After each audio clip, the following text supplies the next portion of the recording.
already sold out. So thank you very much for picking up those super limited editions. Tricolors, Black and Bruised, Positivity, Blue, Splatter, limited edition albums, moving fast. While I won't have the new album, I will have Lindsay with me in Portland, Oregon this September 27th through 29th, back at Helium. Flat Earth Tour stand-up shows continue, and a live Matamoros Narco-Satanist Cult podcast on September 30th. Lindsay will be with me at the post-show meet and greet merch table each show. Come get some pics. Come say hi. Back to SoCal, October 5th and 6th at the Rec Room in Huntington Beach.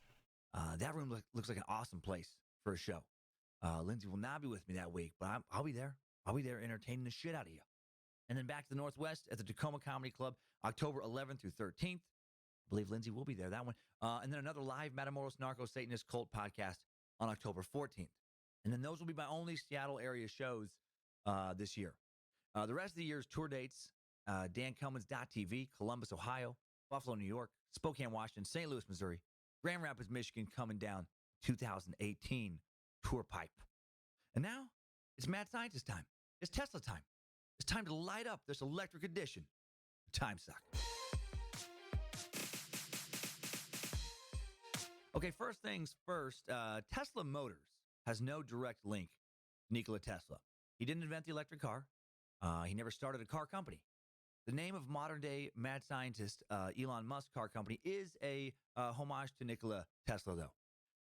Elon had nothing to do with the name choice specifically, though. Tesla founders Martin Eberhard and Mark Tarpenning came up with it, and Elon Musk was brought in to run Tesla shortly after those guys incorporated. Elon has actually pointed to Tesla rival Thomas Edison as being more of a personal hero to him than Tesla. Still, on an old post on the automaker's website, the company did state that without Tesla's vision and brilliance, our car wouldn't be possible. We're confident that if he were alive today, Nikola Tesla would look over our 100% electric car and nod his head with both understanding and approval.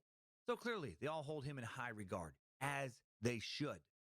Tesla filed for more than 700 patents for everything from wireless communication to fluorescent lighting in his lifetime. He led a long, interesting, inspiring life. So let's stop dicking around. Let's just get into it with today's Time Suck Timeline. But Strap on those boots, soldier.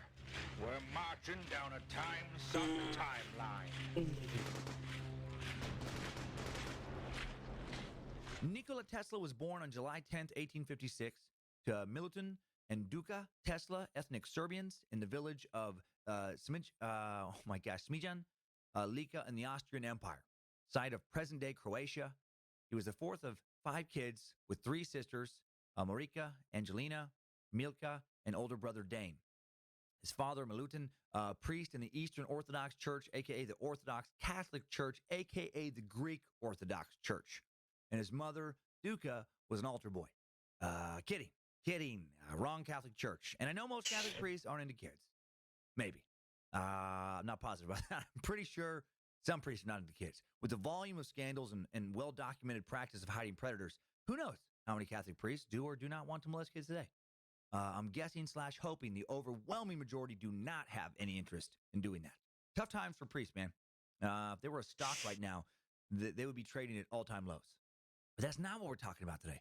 Tesla's dad is an Eastern Orthodox priest, and Tesla later described his mother as a very handy woman around the house who was known for her abilities to make tools and appliances as well as memorize great poems. Tesla would also later say, in regards to his mother, "My mother was an inventor of the first order and would, I believe, have achieved great things had she not been so remote from modern life and its multifold opportunities." His dad was also known for excellent memory, ability to write well, and his eloquent sermons and speeches. Nikola also found him to have an exceptional wit. So clearly both parents, despite not being academics, possessed exceptional intellectual abilities. Both of his parents also had the clear expectation that young Tesla would grow to work as a member of the clergy, like his father, which unfortunately for them, Tesla had zero interest in. Tesla's birthplace, Smija, there I'm saying it right, in the mountains of modern-day Lika, a rural region of present-day Croatia, was a small village with a recorded population of 2,090 people in 1857. The population has been steadily declining since then, with a total of 418 people in 2011. A lot like my hometown of Riggins. almost the exact same current population. Man, it's like we're the exact same person. Just two regular old geniuses. One invented a whole bunch of stuff that modern communications technology and so much more is based on. One can barely pronounce the words of a single language, who often forgets what day of the week it is. But other than that, same. The area of Smija has been populated since the Middle to Late Bronze Age. It sits across the Adriatic Sea from the eastern coast of Italy to quiet farming communities surrounded by low wooded hills with large mountains in the distance, charming and quaint. Today, you can find Tesla's childhood home in his father's church, which was restored in 2006 after the Croatian War of Independence, to serve as museums in the Tesla Memorial Complex. Okay, so I don't exactly have that in my hometown. No museums. No one even actually has a street named after me. I'm actually not even the most famous person from Riggins anymore. Not after Dallas Cowboys, they selected Riggins Salmon River High School graduate Leighton Vander Esch in the first round of this past year's draft. And then that son of a bitch said he maybe had heard of me in an ESPN interview. Damn it. So, not quite museum level of respect from the tiny hometown. But other than that, we're kind of the same. Maybe I'll just have to buy my own statue someday. Maybe I'll buy a statue of me, just soft cock stroking, just Chikatilo style. The locals will then have to protest. What's the big deal? Why not you like statues? Why are you disgusted by Russian murder statue across the street from grade school? Why you sign a petition? Not let park be renamed Chikatilo Wrestling Field. It's wrong Russian name. You know love time, sir? You know understand dark joking of things. Typical American. Prefer football over subversive podcast thingy. In 1861, 5-year-old Nikola attends school for the first time. He graduated college 6 weeks later. That's fucking crazy talk. No, he starts school and is viewed by his classmates as a huge weirdo, because he was. This is how Tesla would later describe himself in early grade school. He said, I had a violent aversion against the earrings of women, but other ornaments as bracelets please me, more or less according to design. The sight of a pearl would almost give me a fit, but I was fascinated with the glitter of crystals or objects with sharp edges and plain surfaces. I would not touch the hair of other people, except perhaps at the point of a revolver. I would get a fever by looking at a peach, and if a piece of camphor was anywhere in the house, it caused me the keenest discomfort. Even now, I am not insensible to some of these upsetting impulses. When I drop little squares of paper in a dish filled with liquid, I always sense a peculiar and awful taste in my mouth. I counted the steps in my walks and calculated the cubical contents of soup plates, coffee cups, and pieces of food. Otherwise, my meal was unenjoyable. All repeated acts or operations I performed had to be divisible by 3, and if I I felt impelled, or if I missed, I felt impelled to do it all over again, even if it took hours. Up until the age of 8 years, my character was weak and vacillating. I had neither the courage nor strength to form a firm resolve. My feelings came in waves and surges and vibrated unceasingly between extremes. My favorite line of that was, he wouldn't touch anyone else's hair unless it was at the end of a revolver. At first, I took that. At first, I took that to mean like he would be holding the revolver. Now I get it. That it would be someone, holding a revolver with him. Would be forcing him with the gun to touch somebody else's hair. But at first, it was even funnier to me. Just stop standing so close to me. Back away at once. My God, your filthy hair almost touched me. I almost vomited at the thought of that. The only way I shall come into contact with your disgusting hair is if I press the cold steel barrel of a pistol against the side of your nasty head. Also, if you think, man, like the way Tesla describes himself, it sounds like he may have had Asperger's. Well, you might be correct. Nikola is strongly suspected by many to have had Asperger syndrome. So what is Asperger syndrome? Well, it's a very unique developmental disorder related to autism and characterized by higher than average intellectual ability coupled with impaired social skills and restrictive, repetitive patterns of interest and activities. I'm sure we'll suck autism someday, or at least it'll pop up in an ancillary topic like, or ancillary topic like anti-vaccinations, the anti-vaxxer movement that's will lead to a lengthy explanation of autism. If I recall correctly, actually, the valedictorian of my graduating college class suffered from Asperger syndrome. I truly thought this guy, Zeke, I believe his name was, I thought he was mentally handicapped for several years. I didn't think he was even a student at the school. Turns out he graduated with a double degree in English, engineering, I think it was civil engineering, straight A's in every single class, nothing but A's the whole time he's in college. academic genius who seemed to struggle through a casual conversation.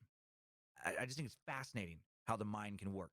Fascinating how people who may not have the required skills to even stay alive, like in one generation, like I think about like if Tesla would have been born, 1,000 years earlier, his skills would have not helped him out really at all.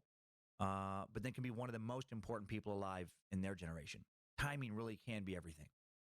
Tesla was also an avid reader and read so much that his father became concerned about his vision. Losing your sight because you read too much is an urban legend, by the way. That was one I thought might be true, or probably was true until this week. According to the fine folks at preventblindness.org, although extensive or prolonged reading of fine print can cause eye strain, there is no evidence to suggest that it will damage or wear out your eyes. Well, Tesla's dad believed in this myth enough to hide all sources of light, candles, lamps, etc., to prohibit Tesla's nighttime reading sessions. So naturally, Tesla, being the young, inventive genius he just made his own candles, just kept reading away. Tesla claimed that prior to turning 6, he'd already fallen in love with the process of creation. It would be the only real love of his long life. His first moment of real inventive glory came when he wanted to catch frogs with other boys but had no hook, so he just made his own hook, which was a considerably better hook than the other boys, and he was able to catch frogs better than they could. He also enjoyed taking apart clocks, made himself a pop gun, and more. And then in 1862, young Tesla dies and is buried in a local cemetery, and his family won't see him again until he comes back to life in 1865. He was able to invent himself back to life. Incredible. It's fucking truly incredible. In 1866, it was revealed that the 1862 stuff I just said was actually made up in 2018. For real in 1862, 6-year-old Tesla and his family moved to the nearby town of Gospic in present-day Croatia, where his father continued to work as a local priest, and Tesla continues his education through middle school. Ghost pitch. These words, I missed a few pronunciation next to them, but ghost pitch, man, they're tricky, these Serbian Croatian words. Was a bit larger, had a 2011 population, recorded at 12,745. And while no exact figures given for its 1860s population, it seems likely based on what other stuff I read, like that 10,000 person range. Rains a lot in Ghost Pitch most of the year. Snows a lot during most winters. Sounds fun. Sounds like a good place for a young inventor to grow up, because it sounds like some place where it's rarely fun to go outside. The area has been settled since the Stone Age, has long been looked to as an area for avid outdoor recreation, hunting, fishing, hiking, that kind of stuff. Rests near the Lika River, where Tesla would have a near-death encounter. He claimed that a vision ran through him just as he was near drowning from exhaustion in the river, and then he could clearly see how to maneuver himself to alleviate the force of the water and provide the necessary reprieve from his stroke. Early sign of genius. He had this weird, this very clear vision of I need to do this, and then this, and then this to not drown. And it worked. 1883, when Nikola was only 7, one of those life-defining moments would occur. He would witness his older brother Dane die. Tesla's older brother Dane died by falling off a family horse, and some accounts indicate that Tesla may have inadvertently contributed to his death by spooking this horse. One account says that Tesla caused the horse to spook when he uppercutted it in the dick and then grabbed onto its balls with both hands and just yelled, "Hyah, hyah, get up, son of a bitch, hyah, hyah, hyah." Most historians place a lot of doubt on that account because it was made up by me, and I wasn't there or alive even to see any of that. Well, whether he accidentally contributed to Dane's death or not, what's known for sure is that Tesla adored and looked up to his older brother. And after his death, he felt, though, that he could never live up to the potential of his brother's talent. Or perhaps his brother's death actually helped contribute to his relentless pursuit of technological invention later in life. Tesla would say of his brother years later, "I had a brother who was gifted to an extraordinary degree, one of those rare phenomena of mentality which biological investigation has failed to explain. His premature death left my parents inconsolable. And also," he says, "I witnessed the tragic scene, and although 56 years have elapsed since, my visual impression of it has lost none of its force. The recollection of his attainments made every effort of mine seem dull in comparison. Anything I did that was creditable merely caused my parents to feel their loss more keenly, so I grew up with little confidence in myself." That's pretty incredible that, all the acclaim that Tesla would get throughout his life for just being like a very, very, very intelligent person, he still thinks years later that his older brother Dane was more intelligent than he was. Crazy if that is true. In 1870, 14-year-old Tesla moved to the roughly 50,000 person Croatian city of Karlovac on the Austro-Hungarian military frontier at the time to continue his schooling at the Higher Real Gymnasium. And no, he didn't go to school in the gym. He wasn't just studying dodgeball, badminton. In Germany, some schools were and are called gymnasiums. Classes were taught in German, and Tesla became enchanted with physics while there. He lived with one of his aunts and her husband, a retired military colonel. Also claimed that he spent the entire time in a torturous level of near starvation due to his aunt's insistence that he only eat a little bit due to his delicate constitution. Sounds delightful. Aside from the constant level of borderline starvation, he found his time there to be pleasant. He found his aunt and uncle to be kind, refined, and generous. It's a weird description. Oh, they were great. They were kind. They were generous. Always trying to starve me was the one one thing I didn't love was the always just kind of being almost starved. Other than that, though, I mean, very refined and kind and generous. He used every spare moment to learn and move ahead at an accelerated pace, graduating in 3 years instead of the standard 4. It was also during this time that he became enamored with the study of electricity, the area of innovation he would arguably contribute the most to. In 1873, 17-year-old recent grad Tesla would nearly die after catching a bit of cholera, the old cholera. After returning to Smija, damn dirty water, as soon as he's done with school, what a graduation gift that is. You get a little cholera in your system. He'd be bedridden for 9 months. In a desperate attempt to help alleviate some of the pain of Tesla's suffering, his father promised his son that he would be sent to the best technical school in the world to study engineering if he could only recover. So Tesla was the rare person to get something good out of catching cholera. If you don't recall from the Donner Party sucker, didn't catch that one. Cholera is a disease spread by bacteria and contaminated water. Dirty water disease. And it can be fatal in mere hours if untreated. Cholera's symptoms, as quoted from the Mayo Clinic's website, are diarrhea. Diarrhea is a big one. Cholera-related diarrhea comes on suddenly and may quickly cause dangerous fluid loss. As much as a quart, about 1 liter an hour, diarrhea due to cholera often has a pale, milky appearance that resembles water in which rice has been rinsed. So that's pretty gross. Then there's the nausea and vomiting, which often occur at the same time as diarrhea, for extra fun. Vomiting may persist for hours at a time, and sufferers occasionally vomit blood from vomiting with enough force to tear the lining of their esophagus. Whew. And that's where the blood comes from. It's just, they're tearing up their esophagus. Dehydration can develop within hours after the onset of cholera symptoms.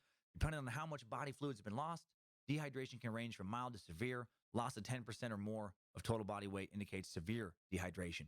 And then, other symptoms, is irritability. Yeah, I bet you're irritable if you're puking and shitting your guts out. Lethargy, sunken eyes, dry mouth, extreme thirst, dry, shriveled skin, slow to bounce back when pinched into a fold, little or no urine output, low blood pressure, and an irregular heartbeat. An altered state of consciousness, seizure, coma, death. I'm guessing crying a lot of tears is a symptom of cholera. I'm guessing begging God to not die is a common symptom. I'm also guessing that begging God to go ahead and kill you, just get it over with, is probably another symptom. And all of those symptoms can be alleviated by today's first sponsor. Time Suck is brought to you today by McGill's Pop Prevention Suppositories. The minds of McGill's Pop have created an effervescent suppository you insert into your rectum to keep from dying from cholera. And equally important, to keep from dying in the most cholera of ways from literally blowing off your butthole. Don't wait to hear that fateful pop. Ugh! Don't shoot someone's innocent face eye out with your angry brown eye. Shove some McGill's up into your tummy's exit ramp. And when you feel that bubbling, you know it's working. The suppository dissolves and then rehardens to form a colon dam that keeps liquid from continuing to be violently ejected out of your anal paper shredder. Then it releases enzymes that migrate over into your stomach, calm it down, and then hardens again to form a second blockade, keeping liquid from being vomited out of your neck entrance ramp. And then it releases another enzyme that makes you think about staring into a gentle pony's sweet hazel eyes. Because that's maybe the most soothing thing you can possibly do for yourself. Just look at that pony. Look at the pony. Look at his eyes. It's all going to be okay. Look, Pony says so. Pony's nodding. So go to McGill'sPop.protectYourButthole and enter the promo code Don't Blow It Off. And of course, that is not today's sponsor. That is a callback to a joke in the Donner Party, if you're thoroughly confused right now. Time Suck is actually brought to you by Hims. Some things get better with age, like wine or a nice single malt scotch. Unfortunately, that's not the case. Slash Dan SC, DANSC. That's FORHIMS.com/Dan's forhims.com/Danc. Link in the episode description to make it easy. Direct link to the discount with the HIMS sponsor button in the TimeSuck app and website. Okay, so now back to Tesla having a shitty cholera-filled life in 1873. His big accomplishment that year was not dying from cholera. In 1874, according to some sources, 18-year-old Tesla heads south to the small Serbian village of Timangash, a tiny village of less than 50 people today. Not sure if I pronounced that one correct because there was no pronunciation for it because no one in the world gives a shit about that village right now. What, maybe 50 people, tops, living out in the fucking woods. That's where he went to avoid being conscripted in the Austro-Hungarian military. According to Tesla's autobiography, he didn't move to avoid joining the army. He was just too weak, still recovering from cholera, which sounds like, probable. His father insisted that he spend a year regaining his health through physical activity and the natural setting of the mountains. Either way, he did spend about a year's time hiking and reading, reflecting and planning. Mark Twain, who later went on to become a friend of his, was one of his favorite authors. The following year, in 1875, 19-year-old Tesla moved to the small, several hundred thousand person city of Graz, Austria, and began attending Austrian Polytechnic on scholarship. Founded in 1811, the school still operates today and is known as the Graz University of Technology. Tesla's drive and borderline obsessive desire to learn and impress his parents led him to complete 9 exams, nearly double the requirement, start an ethnic Serb club on campus, and earn the highest marks in the school while never missing a single class in his first year. Crushed his first year. He also started his work at 3 a.m. each morning and continued working until 11 p.m. each night, 7 days a week, even on holidays. And now we've reached the point in the autobiography of a great notable historical figure where I feel like a weak, whiny, why do I even bother trying piece of shit. Like, I pride myself on hard work, but good God. 4 hours of sleep a night, every night? No. After about 3 nights like that in a row, I start feeling highly mentally unstable. After a week, I feel very fragile. Emotionally, I start worrying about dying a lot. After a few weeks, I start getting nosebleeds, and I start thinking that death sounds fantastic. 6 hours a night I can do for a while, but even that doesn't feel healthy. 8 hours of sleep for a few nights in a row, and I feel like a borderline superhero. Tesla was a machine, and he would actually get, as we'll find out, even later sleep less in his, later on in his life, or even less sleep later on in his life. Sorry, I had to try and listen for a second there. I apologize if there's any sound difference in the room right now. I've turned off, my wife and I were talking about this, Lindsay. There's this weird thing that, I don't know if it's broken with the air conditioner, but you can turn it off, all the settings off, and it turns off for a little while, and then just like a little bit later, it's like, you know what? We're going to be on again now. So that's fun. But you probably can't hear it. Yeah, I bet Joe's fixing it out. So I'll shut up about it.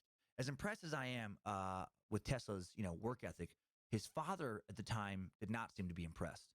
He returns home from that first year of school where he just dominated. He's now a recognized scholar, and his dad made dismissive comments about the feat, crushing Tesla.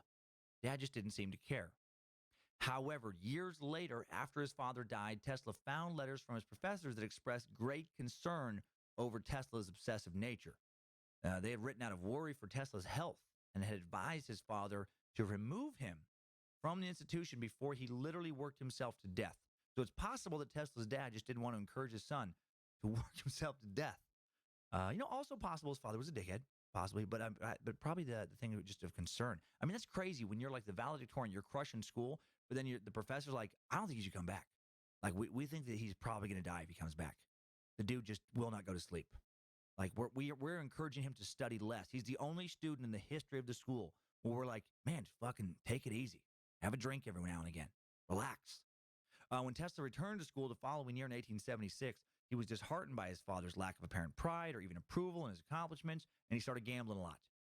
Not taking school seriously this year. Playing mostly card games, also some billiards games he'd bet on, and he ends up losing his scholarship. Just damn it, even geniuses can't consistently win at gambling. Very depressing observation for any would-be gamblers. During his second year at Polytechnic, he also begins to question his professors. He's outgrowing their genius, and they're not intelligent enough to appreciate his. So it's becoming less and less of a good fit. In 1877, things get even worse for Tesla. His third year, he sinks into failure even further, continues to gamble, and continues to lose, and actually loses the money he needed for tuition and the money he needed to live on. Luckily, he was later able to recoup the loss through even more gambling and repay the debt to his family. So, gambling does work. Yay, gambling. But all of his distractions with gambling led him to being completely unprepared for his examinations, and he was denied an extension to take them, and he got no credit for the courses. So, boo, bad gambling. Tesla would later credit his mother for helping him finally kick his gambling habit. He'd write, "One afternoon, I remember when I had lost all my money and was craving for a game, she came to me with a roll of bills and said, 'Go and enjoy yourself.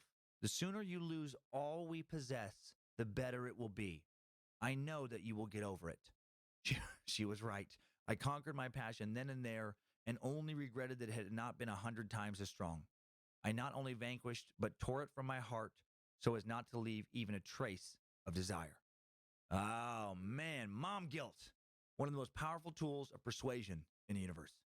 Nothing like your mom confronting you with not anger, but just utter disappointment in who you've become as a human being. To make you really think about turning your shit around. After my mom confronted me when I was accused of stealing stuff from the grocery store I worked at in high school, which I denied doing, even though I did do it, she looked at me and she just said, "I know you couldn't have done something like that." But she looked at me in a sad way, in a way that like I knew that she knew that I did do it. I just saw the disgust and just utter disappointment, like I failed as a parent. That look in her face. Never stole anything again.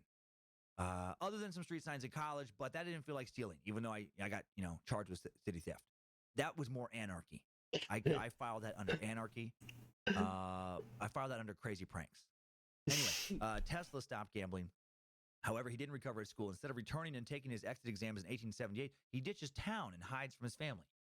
Yeah, he was ashamed of himself, and in December of 1878, he cuts communication with everyone he knows, moves to Maribor, currently the second largest city in Slovenia, and around 100,000, where he worked as a draftsman. Yeah, he just ashamed of himself. So ashamed he didn't even mention this little period many years later in his autobiography. In March of 1879, Tesla's father finds him in Maribor, pleads with him to come home. Sadly, Tesla refuses, ends up suffering a nervous breakdown, only to be sent home a few days later when he's unable to present proper residency documentation to local authorities and is essentially deported. He moves back home to Gospic. Well, the following month, April 17th, Tesla's father dies. He was 60 years old and his health failed in the face of an unknown illness, possible stroke. Curious timing. Makes you wonder if the stress of Nikola hiding from his family led to him having like a stroke possibly. He's kind of killed two family members now. Who knew this would secretly be a true crime serial killer podcast episode? Hey, Lucifina, Tesla was a murderer. A murderer. 23-year-old Tesla remains in Gospic for the rest of the year, teaches at his old school. And in January of 1880, two of Tesla's uncles pool their funds together and pay for him to go to Prague to continue his education. Unfortunately, he misses the enrollment deadline and is unable to do so. And then both uncles fall into financial ruin and take their own lives. Murderer! Tesla is a murderer! No, his uncles do no such thing. They're both terribly disappointed in him. I'm sure there were numerous talks about not living up to his potential. Maybe a lecture about like, do you want to kill your mother too? Is that what you want? Do you want her to also die of embarrassment? Is that what you want, you murderer? No, in addition to missing the enrollment deadline, Tesla also lacked some prerequisites for enrollment. He wasn't literate in Czech or Greek, as was required. He ended up sitting in on some philosophy classes, but never received credit for any of the courses taken. And then in 1881, Tesla moves to Budapest, Hungary. He gets a job at the Budapest Telephone Exchange. Now, phones were brand spanking new at this time. Alexander Graham Bell had only made the world's first telephone call 5 years earlier in 1876 in Boston, Massachusetts. And the system itself was not operational yet upon his arrival. So he was put to work at Central Telegraph Office as a draftsman. Within a matter of months, he was promoted to chief electrician. So, hey, things are looking up. He's chief electrician now. He's on his way, right? Wrong. Now he'd have a nervous breakdown. In his autobiography, Bell recounts, Tesla recounts having a complete breakdown of nerves at this time. His sight and hearing were amplified to excruciating levels. He claimed to suffer so much from his hearing that he could hear the ticking of a watch 3 rooms away and flies land on tables with a thud. The sound of distant trains were unbearably painful. He claimed that in the dark, his senses were reminiscent of a bat. He could sense objects 12 feet away, what the fuck, with a peculiar creepy sensation in his forehead. And he said his heartbeat vacillated wildly, became twitchy, and physicians seemed unable to help him.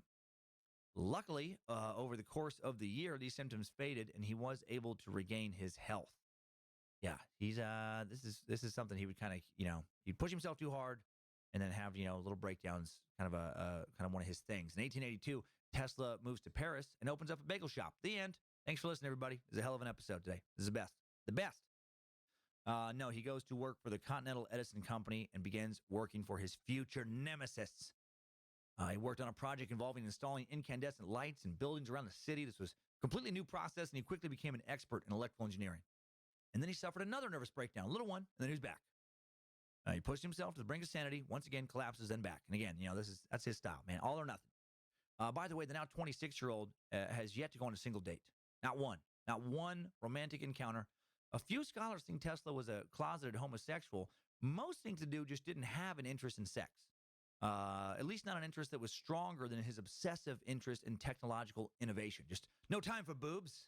Be gone, Lucifina. I got an equation boner I gotta satisfy. Gotta rub one out to these numbers.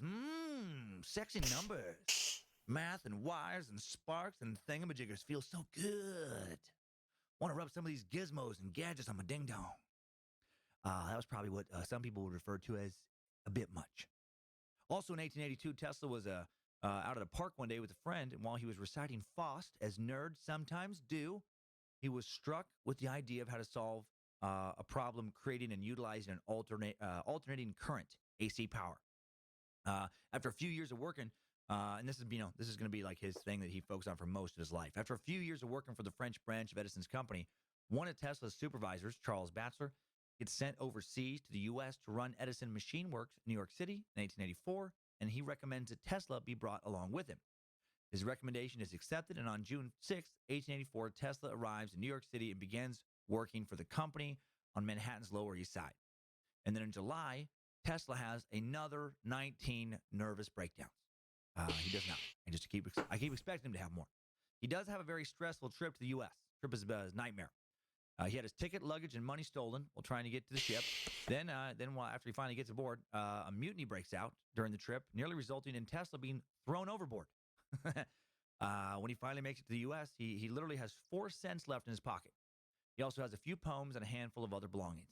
And thank God he also had a job waiting for him. Think for a second about how much better travel has gotten in the past few centuries. I know we've talked about this before, but he almost got thrown off a fucking ship during a mutiny. I haven't heard of a single mutiny happening on a passenger ship in the world in my lifetime. It's just like laughable. Like, can you imagine some Carnival cruise?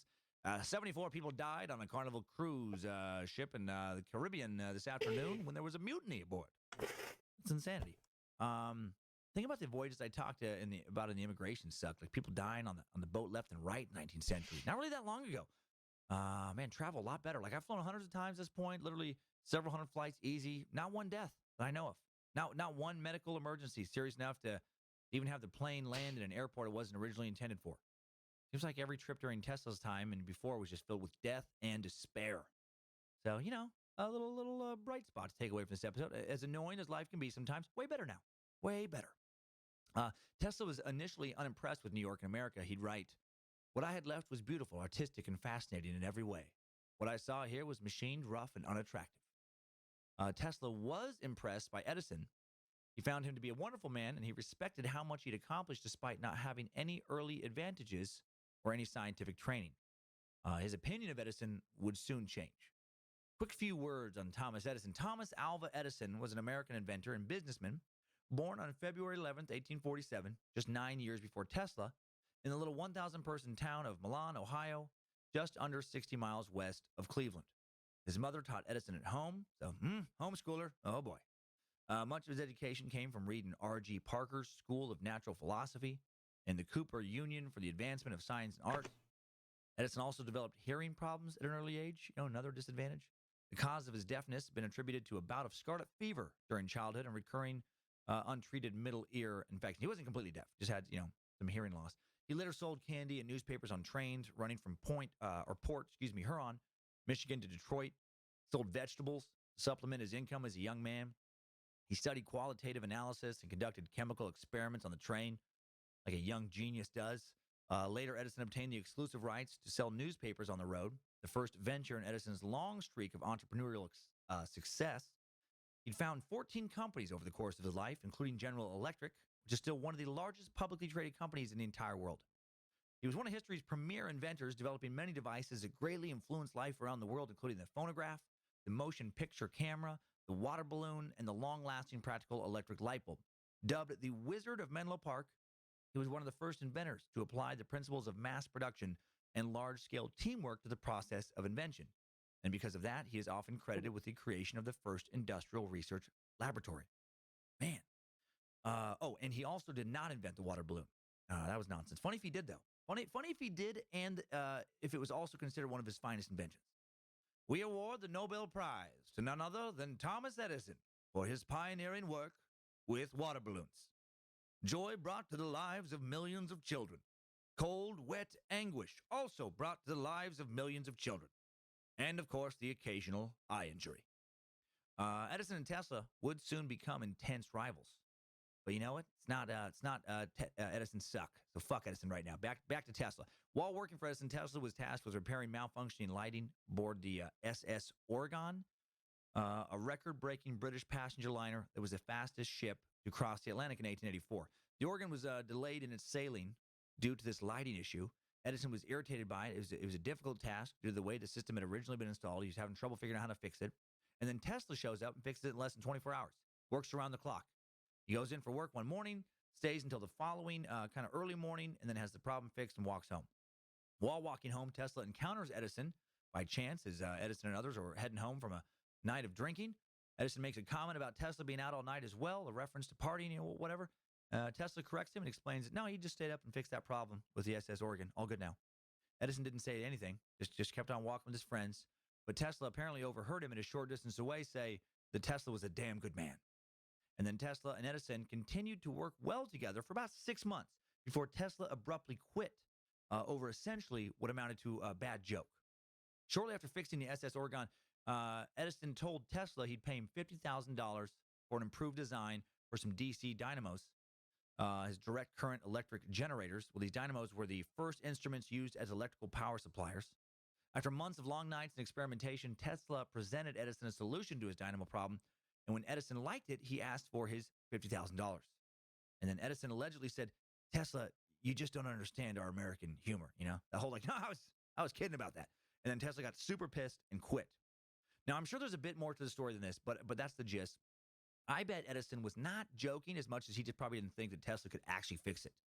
So he just threw out some crazy talk of like, oh, sure, yeah, if you can fix that, fucking whatever, give him $50,000. And then he actually fixed it, and he's like, shit.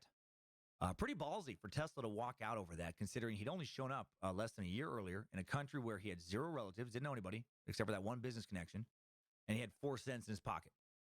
Also, Tesla had tried to convince Edison to switch from using direct current, DC, to alternating current, AC power while working for him, but Edison was not interested. This disagreement over which type of current to use would define a long-standing future rivalry between the two. Early the following year, in March of 1885, the 28-year-old Tesla would launch his own company. It was called the Thomas Edison Can Lick My Serbian Ass Incorporation. No, it was called the Tesla Electric Light and Manufacturing Company. Tesla tried to patent an AC, aka alternating current, arc lighting system through Lemuel W. Searle, Edison's patent lawyer, and he went on to set up a meeting with Robert Lane and Benjamin Vail, who were convinced to fund Tesla's endeavors. This is how Tesla Electric Light and Manufacturing was born. Tesla works on this arc lighting system and also earns his first patent in the U.S. for an improved DC generator, which drew praise from fellow innovators. Unfortunately, despite this praise, Tesla couldn't rally financial support behind his alternating current proposals, and he struggled to gather investors. And he ends up selling patents to the company itself in exchange for stock in anticipation of great success, but that success doesn't come. Instead, his investors pull the plug, the business is deemed too competitive for them, and they move in another direction. And now, less than a year after leaving Edison's company, Tesla's broke and doesn't even own the patents for his own inventions. So Tesla spends the better part of 1885 and 1886 working odd electrical jobs and digging ditches for $2 a day. he would describe this time of his life with the phrase bitter tears. Holy shit. Can you imagine that type of quick fall? Like you work in Paris for a few years, working your way up. You're becoming a rising star, doing a good enough job at your company that you're brought over to New York City to their headquarters, where you're immediately, you impress the founder of the company. Then you quickly become a top researcher. Feels like definite financial success lays in your immediate future. And then over a miscommunication regarding essentially a bonus, you walk away, launch your own company, line up potential investors. You're feeling like $1 million, right? It looks like it's the right move to leave. Success is right around the corner. Just this will teach you, Mr. Edison. Ha! Get ready to place your lips on my derriere, Thomas. I'm going to bury you, Mr. Edison. I'm going to fucking bury you. We will find out how much you enjoy my Serbian humor. And then a few months later, you're flat broke. No lucrative job prospects, and you're literally digging a ditch to put food in your stomach. Just shoveling, digging a ditch, thinking about Thomas Edison still out there kicking ass, Just damn you, Mr. Edison. Damn you. I bet you expect me to beg for my old job back, Take it back at half pay, huh? Ha! Okay. Oh, God, these blisters are killing me. I wonder if he would give me my job back. Oh, God, please, Thomas, please give me my job back. I'm fragile. You know that I'm fragile. I have a delicate spine. I had cholera at that time. I have a delicate mind. I'll die in this ditch, Thomas. Please, I'll die in this ditch. In 1886, while he doesn't get either a good new job or his old job back, he does meet Alfred S. Brown, a Western Union superintendent, and he also meets New York attorney Charles F. Peck. And these business partners are intrigued by Tesla's ideas enough to offer him financial backing and help in the handling of his patents the following year. So on April 9, 1887, these three men, they formed Tesla Electric Company. They split profits equally amongst themselves, with a third going to each man, and they build a laboratory for Tesla at 89 Liberty Street in Manhattan. So coming back around. I'm back, Mr. Edison. I'm back. Next time I touch a shovel, it'll be to bury your cold, lifeless body. I murdered my brother and my father, and in time I so shall murder you, for I am a murderer. Tesla's alternating current induction motor starts to take off in both Europe and the U.S. in 1887. Serves long-distance high-voltage needs well, has a simple self-starting design, generates a rotating magnetic field, doesn't require a commuter, and doesn't require the frequent maintenance of other motors that use mechanical brushes. Then in May of 1888, Tesla receives a patent on his AC motor. Peck and Brown work to have it advertised in the press and seek to showcase its improvements over other existing options. Basically, they want to show the public that it's better than Edison's shitty design options. And that pisses Edison off. He'll soon go to insane lengths to show that his favored DC current is vastly superior to Tesla's AC current. These are highly competitive times, given that controlled electricity was a new and rapidly expanding field in high demand with vast fortunes to be made. Westinghouse, Edison, and Thomas Houston were the three current heavy hitters in the field. And then on May 16, 1888, Tesla demonstrates his motor at the American Institute of Electrical Engineers. News of his invention travels to George Westinghouse, the owner of a Westinghouse Electric Manufacturing Company. And then by July of 1888, Brown and Peck strike a high-end deal with Westinghouse for the license of Tesla's AC polyphase induction motor and transformer designs. The deal was for $60,000, roughly $1.5 million today. Royalties of $250, that's $62.30 in today's dollar, per AC horsepower produced by each motor, and stock in the company. Tesla was also given a one-year contract by Westinghouse where he would receive the equivalent of $50,000 a month in today's money as payment as a consultant for the Pittsburgh Labs. So not bad, man, not bad at all. He is not in the slightest bit concerned with digging ditches now. The only ditch he's, possibly daydreaming about is that one to bury Edison in, with a shovel made of fucking solid diamonds. Things are looking up for Tesla. But then Edison comes back into his life and ruins everything again by taking the first shot in what will come to be known as the War of Currents. Nerd fight. So here are the basics of the War of Currents. Tesla was arguing for an advertising alternating current, AC, and Edison was utilizing and promoting direct current, DC. And one day, during a heated argument, they kind of did one of those chest bumps that dudes sometimes do, like, chest to chest. And when they did, their penises touched tip to tip. And that's how Angus Young was born. And that's how the band AC/DC came about. And that's what this song, Back in Black, is really about if you pay close enough attention to the lyrics. Back in black, they bump the sax, touching tips, electric man, my two dads, I'm a magic man, sprung forth, cloud of smoke after to tip, I'm a something like that, you know. And I'm back in Blair, and it's tip to tip. Ugh. Okay, enough of that nonsense. That was probably painful for everyone. No, beginning in 1888, Edison really did kick off the war of currents with Tesla. Hello, General. Tesla really did advocate an alternating current method of electrical fulfillment. Edison really did advocate a direct current method. The current or electric charge only flows in one direction in the case of direct current. But an alternating current electric charge changes direction periodically. Not only current, but also the voltage reverses because of the change in the current flow, which is better. Well, in most instances, while better may not be the best word, alternating current has been more efficient and cost-effective over the last century and change. Direct current has been more difficult to transmit over long distances because it loses a little juice along the way. It has to be kind of reboosted. And upgrading to a higher or lower voltage requires expensive circuitry. Alternating current can be more easily transmitted over long distances, can be also conveniently converted to higher or lower voltage using transformers, which are essentially a coiled up wire that steps up or steps down the magnitude of AC voltage. Those power lines you see taking electricity to your home, around your neighborhood. A bit hungry, gonna get some food soon. Okay, however, go this get some food in some parts of the world You're all good. Where more efficient DC power transmission techniques are being developed. Go get some food. Also, don't be hungry. Be happy. DC, direct current power. How do they convert your home's AC power to DC power? Well, you know that little black box? I'm just listening to or like a little white box, my favorite podcast about Nikola Tesla. Actually, the plug goes into that little tiny white, like square. Well, that box, little square thing, whatever, that's an AC. I didn't want to stream last night because I was sleepy. There are more I was very sleepy, and I was like, you know what? I'm just going to go to bed. Details for today's I'm just going to go to bed. We're not going to do that. I guess the main thing to know is, I other than the needed basic sleep. explanation I just gave, is that during the war of currents, Tesla's AC was actually the better choice. It cost less than DC, and despite what Edison would say and try to prove, it was not more dangerous. Both AC and DC equally capable of producing enough voltage to shock the dick and or tits. Okay, so the following, this will getting into this war of current. Good historical reminder to not believe the hype all the time. Just because all your friends and family and media might be telling you something, that doesn't mean it's true. Marketing, often mixed with so much disgusting, blatant lies and manipulation. So 1888, Edison's a big deal. He and his company are already very established in the field of electricity. He's making a shit ton of money off his technology, and he wants to keep making that money. And he's put all his chips, or all his eggs, I guess, in the DC basket. And after developing the first incandescent bulb in 1879, he supported night streams are good. While if you're tired, then you can do early streamings. I know. I just print money. His invention was guaranteed to change the world.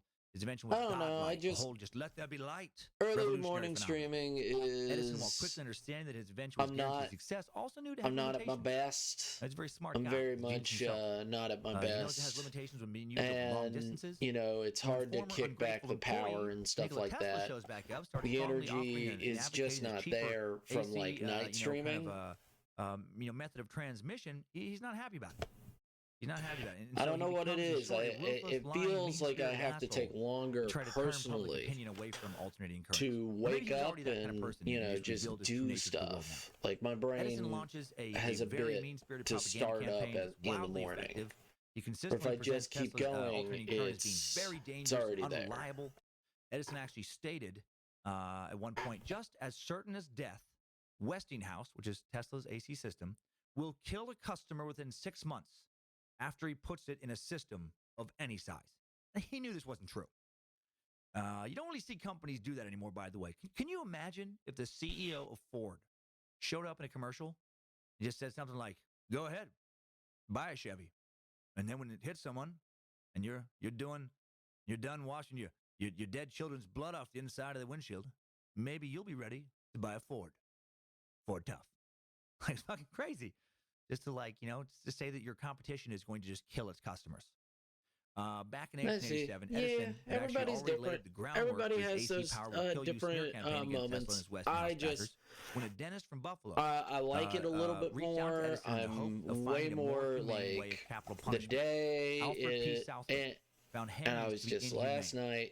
I just started falling asleep in my bed while I was chilling out, and I was like, you know what? I'm going to take that as a sign of I've been burning the candle on both ends, and I'll take a rest tonight, and everybody will understand, and they'll be back tomorrow.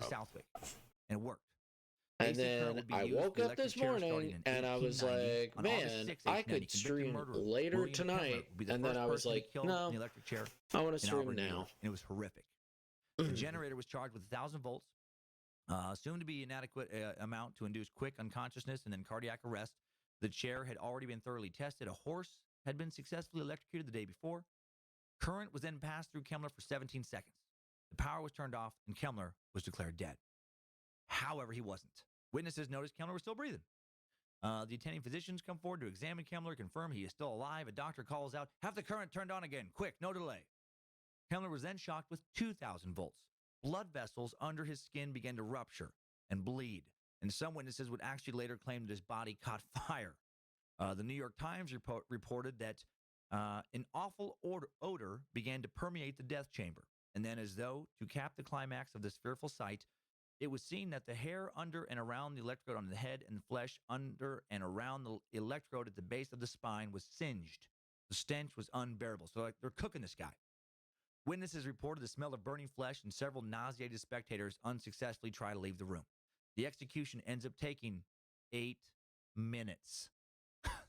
The competitive newspaper reporters covering the Kemmler execution jump on all these abnormalities. Each newspaper tries to outdo the others with sensational headlines and reports. The head of Westinghouse, Tesla's company, George Westinghouse, later would comment, they would have done better just using an axe. Huge PR win for Edison. Westinghouse's alternating current became so associated with getting electrocuted that people began to refer to getting electrocuted as getting Westinghoused. Man, how happy did that make Edison? Do you want my clean, safe, not shocky power? Or do you want Tesla's death juice? Want my dependable, make America great again zip nap? Oh man, Napalm Blade, which means you will be streaming again tomorrow, but early, or plan is still at night. Yep, still at night. Still at night, because I will be having to get up at 10 in the morning to actually go to work.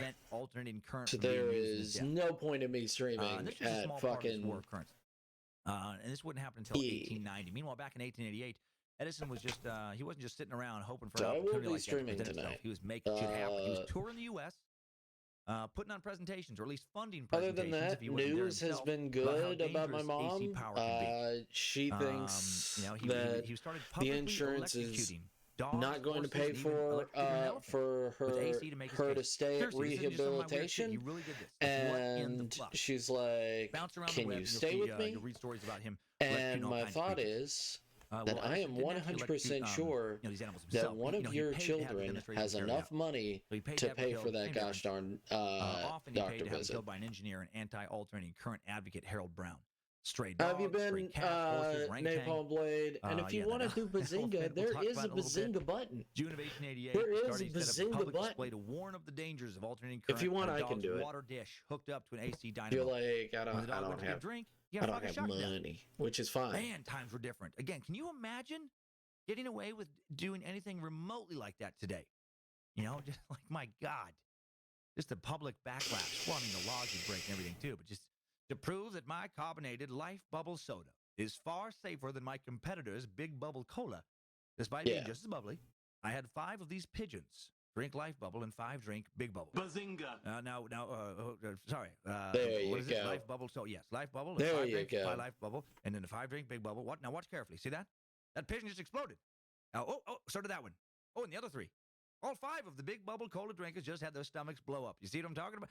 Oh, shoot. Okay, that's one of ours. Just actually exploded as well. Oh, shit. Okay, 2 of ours. Oh, okay, 3. Damn it.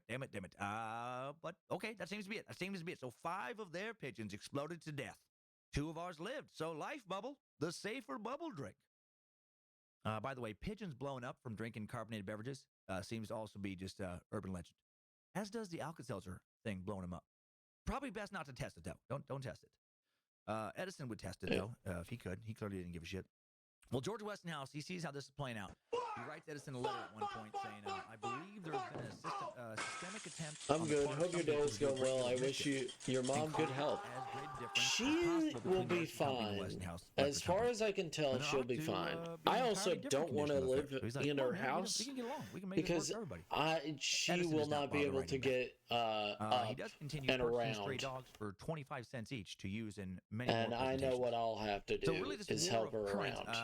Less of a war, but really just a continual assault against Westinghouse and Tesla's preferred alternating current. And I was like, you should maybe, if not, stay with to increase his your daughter. Tesla travels to Paris. She has a wonderful house that is flat surface, no stairs, so you can move around, and your daughter really wants to help you out. And she's like, well, I haven't seen her in a while, and she doesn't want to spend time with me and stuff like that. And I'm like, okay, well, you know, you could talk to her and be like, hey, by electrostatic induction at Columbia College. I want to eventually live on my own again. Wireless lighting. He'd work on more than a decade, would eventually lead to a system with signals and possibly power. If they won't, without the use of wires, they won't let me go to this rehabilitation hospital. Around now, is there any way that you could do it yourself?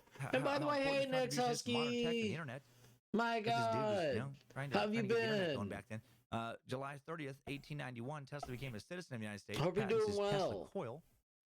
What is a Tesla coil? A Tesla coil is an electrified cock ring. What? Excuse me? No. I know my mom doesn't want to bother.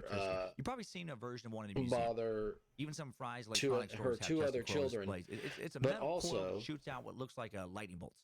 Little of our arcs. I don't want her to be in that house with 12 fucking stairs. A light bulb in his hand, and the that she could fall over again. Lighten it up. The concept behind and there's not enough room for her to have a walker in that house. And they're powerful. These Tesla coils, employing copper wire and glass bottles, an amateur electrician can build so she can get better. That can produce 250,000 volts. Wow. Tired, but that's more from work than anything. Oh, damn. Electric. Fucking work. Was working on their other names previously. Now it's got General Electric. They celebrate by electrocuting and then stomping 100 Cocker Spaniels to death. Hail Nimrod! No, they don't do that. Tesla lectures in London in 1892. In 1893, Tesla and Westinghouse finally score a major victory. They finally get a victory in the ongoing war of current, which really isn't like, directed at Edison, in this case. I feel like Edison's, battles or moves during the war of current were very direct, like just very much directly shitting on AC and Westinghouse, where in 1993, Tesla and Westinghouse, they just do something, successful, which I guess is, their side of the war. They win the bid to light up the World's Columbian Exposition, also known as the Chicago World's Fair. Now, we talked about the World's Fair back in the H.H. Holmes Murder Castle episode, suck number 25. H.H. Holmes, killed an unknown amount of random tourists who came to stay at his murder castle while they were in town for the expo or working at the expo, or moved to town because of the work provided by the expo. Well, Edison General Electric had originally proposed to power the electric exhibits at the expo poor Next Husky, using poor direct Pop, current at the cost of $1.8 poor million. doggo. And when that was rejected, they got their bid all the way down to $554,000. I love that difference. Just like Edison, that's a lot better face. For a penny less than I like that face million. a lot better. That's the least I expensive like that face way we can possibly do better. it. The technology. Well, that's far too expensive, Thomas. I'm sorry, but we're gonna have to look elsewhere. Oh, hold on. I just got some new figures in my head. I hope you feel better, Pop. Like he cuts it by over a third. Or I mean, sorry, he cuts it. It's down to almost 70% less than the original. All right, I was just checking in. Have a good one. Thank you, Dave Blade. Get some rest, or hang out, or have a good day. From Edison. Thank you for being awesome. Thank you for being stupendous. And now they're able to showcase, their beloved AC on a big stage. Oh, goodness. Thomas King Dickhead Edison tries to rain on Tesla's parade by banning the use of Edison's lamps at the expo. But Westinghouse's company quickly designs a double stopper light bulb, which allows them to sidestep some Edison's patents, and they're able to light the fair anyway. And it was a wild success. As Eric Larson describes in the main source I used for the H.H. Holmes suck, I tried Tylenol as a good fever reducer. Yes, Eric Larson wrote, if evenings at the fair were seductive, the nights were ravishing. I hope work hasn't been a garbage dumpster fire, but I know where you work, so ever attempted. But it's a Monday. In the first it's a Monday. It could be current. worse. The fair alone consumed 3 times as much electricity as the entire city of Chicago. There were important engineering milestones, but what visitors adored was the sheer beauty of seeing so many lights ignited in one place at one time. Every building, including the manufacturers and liberal arts building, was outlined in white bulbs. Giant searchlights, the largest ever made and said to be visible 60 miles away, had been mounted on the manufacturer's roof and swept the grounds and surrounding neighborhoods. Large colored bulbs lit the 100-foot plumes of water that burst from the McMoney's fountain. It was like getting a sudden vision of heaven. So, very successful. So that's awesome. That was a nice year for Tesla. If only we could have a world fair. That sounds so cool. Experimenting with what he referred to as invisible kinds of radiant energy, which led him to possibly taking the first X-ray photo by accident. Tesla was trying to photograph buddy Mark Twain in his lab. No big deal. No big name drop. It could, yes. But the only image that came through was a metal piece on his camera lens. It could not suck. So, maybe kind of technically the first X-ray photo. 1895, Tesla, with the help of new financial backers, able to open the Tesla company. You make your piece and stuff like that, and pursue new work as well. Alfred Brown from Tesla's earlier. Thank you everybody for coming in, even for a moment. I do appreciate you. Very little ended up coming from it. I know you've got other things to do. To manage Tesla's patents for years. Just wanted to let everybody know that. On March 13th, 1895, Tesla has what is inarguably a terrible, terrible day for a scientist. His lab catches fire and burns to the ground.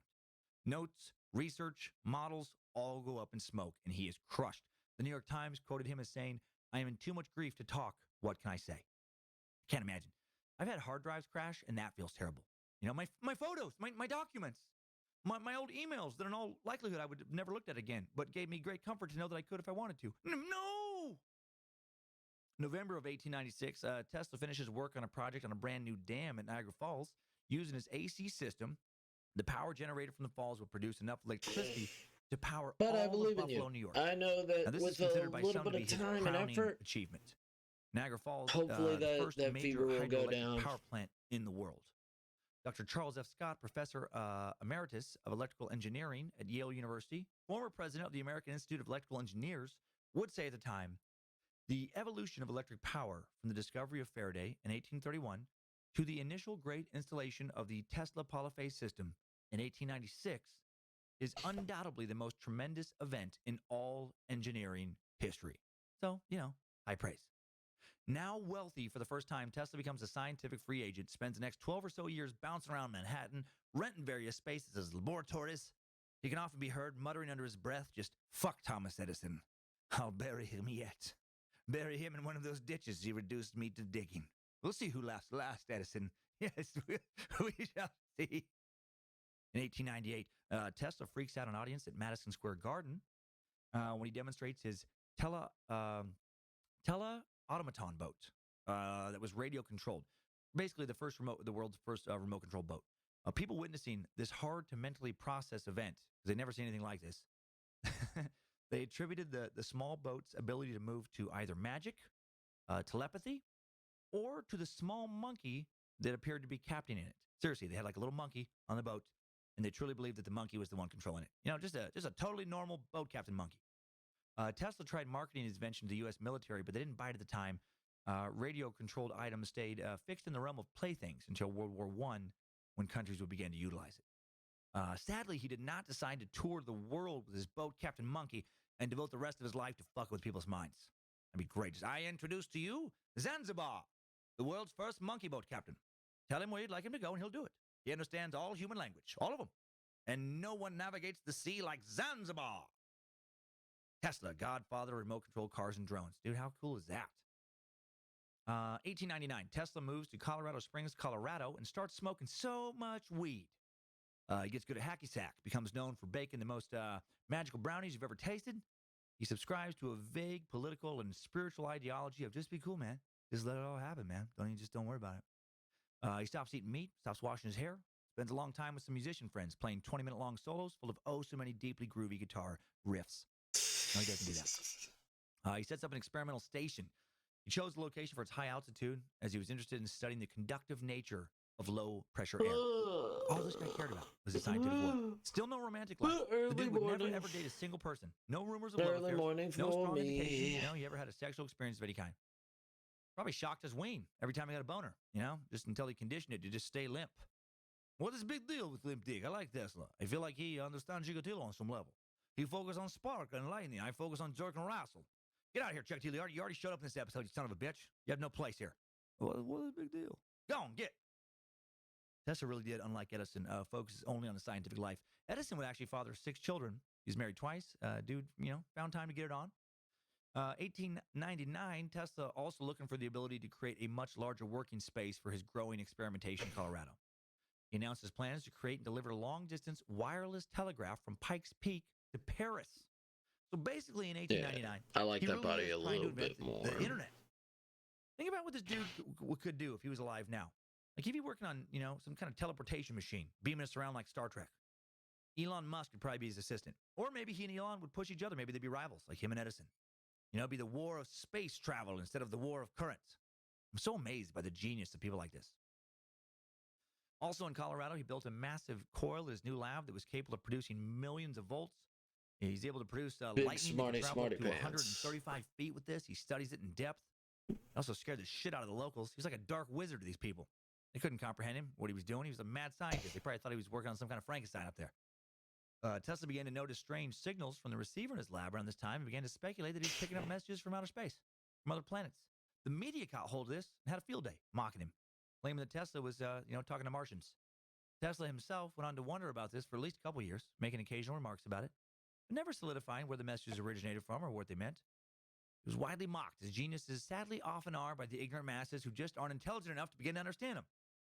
He may very well have been the first person to pick up radio waves from space. Satisfied with his experimentation in Colorado, in June of 1900, Tesla moves back to Manhattan and into the famed Waldorf Astoria, the most prestigious hotel in New York City for decades. Kings, queens, presidents, actors, actresses, artists, and more stayed there. President Herbert Hoover actually lived there for 30 years after his presidency. Gangster Bugsy Siegel owned an apartment in the Waldorf Astoria. Marilyn Monroe stayed there for several months. I may have at least walked by it once or twice. I might have been glared at by some hotel concierge who knew I didn't belong there. Pretty good hotel. In July of 1901, 45-year-old Tesla plans to build a more powerful transmitter with the aim of advancing his radio-based wireless transmission system. Finds himself in a race, now against 27-year-old Italian inventor Guglielmo Marconi, whom Tesla was convinced was using his own inventions to try and beat him in this race.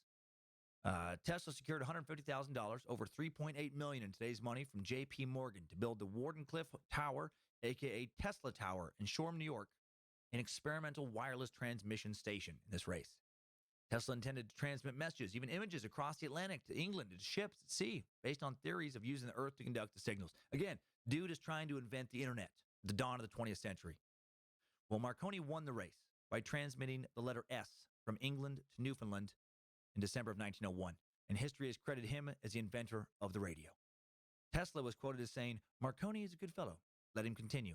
He is using 17 of my patents." To me, that's nerd speak for I still win. Marconi's technology is based on my technology. When he makes money, I make money. When he invents, I invent. I win. Tesla is God. Tesla is the greatest scientist who ever lived. I don't know. Maybe Tesla could have just, beaten Marconi outright if he'd have just gotten a little bit more sleep. Maybe a little better sleep. Maybe he should have set aside a little time to invent a time machine and zip up to the future to grab himself a Lisa mattress. That's right. Time Suck is brought to you today by Lisa. Do you find yourself distracted? Forget 3. He further proves his statements about the dangers of AC power at Coney Island now, when he has that elephant executed for an audience of thousands. Topsy was a circus elephant who had been labeled as too dangerous to stay alive after having killed 3 different men. To be fair, though, at least one of the men she killed had tried to feed her lit cigarettes, making him a complete asshole who deserved to be stomped out by an elephant. Edison built the poor creature copper sandals and then ran 6,000 volts through her system with AC power. 1904, J.P. Morgan and other Tesla inventors were either cutting support entirely or limiting funds to the point that Tesla had to take out a mortgage on his tower to cover his living expenses at the Waldorf Astoria. By 1906, his precious Tesla Tower had been abandoned.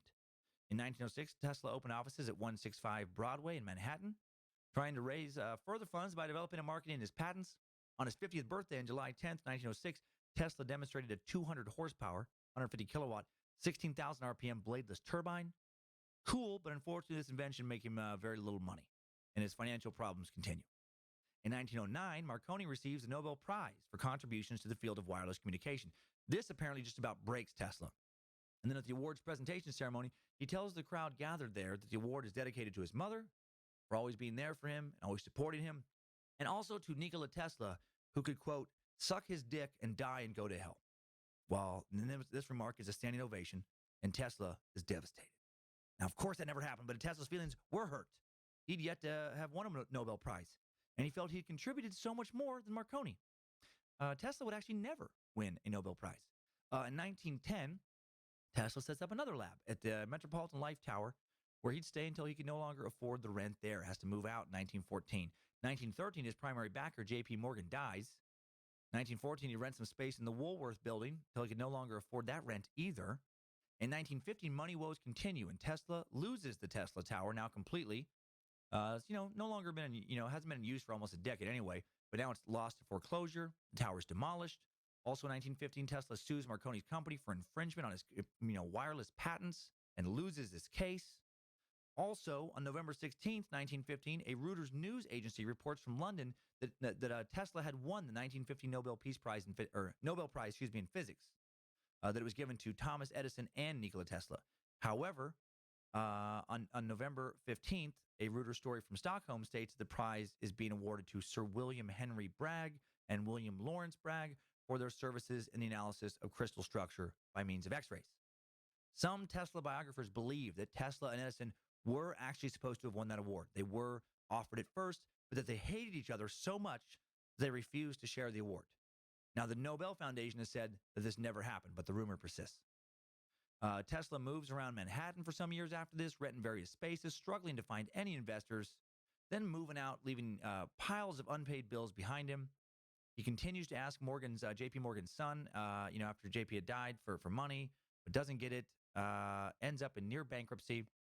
1922, 66-year-old Tesla moves from the Waldorf Astoria to the St. Regis Hotel now, where he stays for roughly a year, continues to struggle with money, and falls in love with the pigeon. This is that pigeon thing you mentioned a while back. Seriously, that's when you know your life is in complete shambles. When you fall in love with the pigeon. That's good. No one falls in love with the pigeon in any kind of romantic way while their life is working out really well and they're terribly mentally stable. Tesla began to fixate on these local pigeons during this tough time of his life. That he would visit. Hope you enjoy those nudes. And moves on to feeding them from the window of his room. And then he claims that one in particular visited him and regularly and becomes injured. And then it's rumored that he spent over $2,000 building a contraption to help this little pigeon help her broken wing heal and her leg. She hurt her leg and her wing. And then the mess from these birds and more unpaid bills, of course, leads to his eviction. And Tesla would later say of these birds, "I have been feeding pigeons, thousands of them, for years. But there was one, a beautiful bird, pure white with light gray tips on its wings. That one was different. It was a female. I had only to wish and call her, and she would come flying to me. I loved that pigeon as a man loves a woman, and she loved me. As long as I had her, there was a purpose to my life." That is so funny/sad to me. In late 1922, then big scandal for Tesla. He and the pigeon get married, and then the pigeon dies from maternal bleeding when Tesla tries to consummate the marriage on the wedding night. And that is insane. I don't know what ended up happening to that pigeon. I don't know what happened to Tesla's sexy love pigeon. But I do know for the next several years, Tesla continued to bounce from one hotel to the next, leaving more and more unpaid bills as patents on his previously profitable inventions ran out, and new inventions are not being used. In 1931, Kenneth Sweezy, a young writer who had been associated with Tesla for some time, organizes a celebration for the inventor's 75th birthday. Tesla received congratulatory letters from more than 70 pioneers in science and engineering, including Albert Einstein, and he's also featured on the cover of Time magazine. The cover's caption is, "All the world's his powerhouse." It notes his contribution to electrical power generation. And the party went so well that Tesla made it an annual event for a while, an occasion where he would put out a large spread of food and drink and invite the press over to see his inventions and hear stories about possible new inventions, the claims of an increasingly mad scientist. In 1931, longtime rival Thomas Edison also dies that year. Or not also dies, but he dies that year at the age of 84. So really, between the 75th birthday party and Edison dying, pretty good year for Tesla. And then following this pretty good year, Tesla starts to really kind of unravel mentally a bit. At his 1932 birthday party, he claims he's invented a motor that runs on cosmic rays. And no, that never happened. That is not a thing that exists. And then in 1933, he tells reporters that he's on the verge of producing a new form of energy. He said it could be tapped with an apparatus that would be cheap to run and that it would last 500 years. He also tells reporters he's developing a way to photograph the retina to record human thought. No, he's not developing any of that. And then Tesla takes his crazy talk even further. In 1934, when he says he has now built a super weapon called a death ray. He has now shifted into the character of the cartoonish mad scientist supervillain. I'm surprised he didn't hire an assistant called Igor at this point. Igor, show the fine folks who have come to our party that I'm quite serious about my death ray. Of course, Master Tesla. At once, Master Tesla. Igor, point the death ray at Marconi's laboratory. Yes, Master Tesla. At once, Master Tesla. Yes. Can you sense your imminent death, Mr. Marconi? Are you ready to be exploded, or disintegrated, or eviscerated, or perhaps evaporated? Even I am not sure what the death ray will do to you. It's not quite finished. Still fine tuning the death ray, but soon. Oh yes, soon I will death ray you. You should have never crossed a murderer, Marconi. I'm a murderer. 1934, Westinghouse, Tesla's former financial war of current backer, begins to pay him $125. But I hope your day is going well, General. Roughly $2,100. I hope everything's going well for you. Covering the cost of his rent at the Hotel New York. Any plans to kind of keep him afloat? Or are you just chilling out with me for a little bit and then as a heading off? Consulting fee, despite limited consultation ever taking place. Which is totally fine either way. Depending on the source, but a likely theory is that rather than doing it purely for humanitarian charitable reasons, Westinghouse was just concerned about the bad press that would come from Tesla's demise, given his current struggles. He's a previous star inventor. 1935, Tesla makes another crazy claim at his birthday party. When he turned 79, he announced his invention of a pocket-sized oscillator that would destroy the Empire State Building. That's not a thing. Following this party, Tesla became a recluse for his final years, tinkering on various inventions, talking about having built death rays and the like after dying of a heart attack at the age of 86 on January 7th, 1943. He's talked about so many death rays and those kind of things before that after he's discovered by a maid, his body is, the FBI sends the alien property custodian to seize his belongings, despite him having been a citizen in the U.S. for years. And then John G. Trump, professor at MIT, was asked to inspect his items over the course of 3 days. Make sure he's got no death rays. Nothing similar. Funny that they were worried enough about what he was capable of inventing that they thought he may have, in fact, built a death ray or some kind of a super weapon to check it out, after he dies, make sure the whole hotel's not going to explode. Random trivia, by the way, John G. Trump, President Trump's paternal uncle. And while this Trump never found a death ray, despite some conspiracy theorists thinking he did, and then it now belongs to the Illuminati, of course, he did find an issue of a comic book called Pootie and Juju. They found issue number 107 from January 1919 called The Electric Mad Wizard, an issue dedicated to Nikola Tesla. In this issue, Pootie takes a job as Tesla's laboratory assistant and isn't allowed to tell Juju what's going on at this new job. After a few weeks, Juju can't take the mystery and simply must know what Pootie is up to, especially since Pootie came home one day with so much static electricity that their cat, Dr. Dingles, was nearly shocked to death and then hid under the couch for 3 days. So, Juju snuck into Tesla's tower to see what was happening, only to find Pootie strapped down to an examination table like Frankenstein. Juju watches Tesla pull a switch, and then giant arcs of lightning stab through the air, hitting Pootie with enough juice to make Pootie's bones glow. Juju screams, "Don't do it, Tesla! Don't you scissor my Pootie!" And he punches Tesla in the face, knocking him to the ground, and flips the switch back down. And then Pootie yells at Juju, "Why'd you just put the zip on my zaps, Juju? We were playing who can be the longest light bulb, and now Tesla wins. He stayed lit for 2 whole days." And then Juju said, "I didn't know how, Pootie. I thought he was killed in you." And then Tesla popped back up, punched Juju in the face to return the favor. After Juju fell to the ground, Pootie yelled, "Watch out, Juju." And then little dizzy birds circling around Juju's head. Juju yelled back, "Too little, too diddle, Pootie." And then Tesla smiled and said, "Put that in your lunchbox, Shirley. And they all laughed and laughed and laughed. And then they took turns shocking the ever-loving bejesus out of one another and saying cruel things about what a jerk Thomas Edison was. The end. And now, back to the death of the real-life Nikola Tesla. January 10th, Tesla, this is January 10th, 1943, Tesla honored by the New York mayor at the time, Fiorio? His last name is LaGuardia. He's the man who LaGuardia Airport's named after, and I should have looked up pronunciation guide in his first fucking crazy-ass Italian name. Fiorello LaGuardia, who read a eulogy over the WNYC radio, violin music played in the background. 2 days later, Tesla's funeral witnessed by 2,000 people before his cremation. A few months after his death, U.S. Supreme Court overturned Marconi's patent in favor of Tesla, and the credit due was finally bestowed on Tesla for the invention of the radio. Now, this may have been nothing more than a political move, just so they could save, money by not having to pay Marconi. Because Marconi was suing the U.S. for using his patents during World War I. But either way, the verdict stands, and patent-wise, Tesla now technically the inventor of the radio, while most historians feel that Marconi is still the real inventor. 1952, Tesla's nephew, Sava Kozanovic, received the remains of Tesla's estate in Belgrade. The entire shipment contained 80 trunks. Tesla's ashes currently reside in the Nikola Tesla Museum there. And that is enough. That's it for today's Time Suck Timeline. Good job, soldier. You made it back. Barely. But yeah, Nikola Tesla, really cool guy.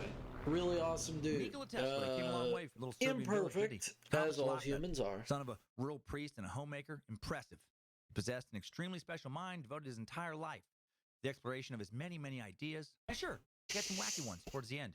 But as they say, it's a fine line between genius and madness, and he exemplified that. And I have a few more things to say about his life, but first, I found a video on YouTube called The Genius of Nikola Tesla. Let's see.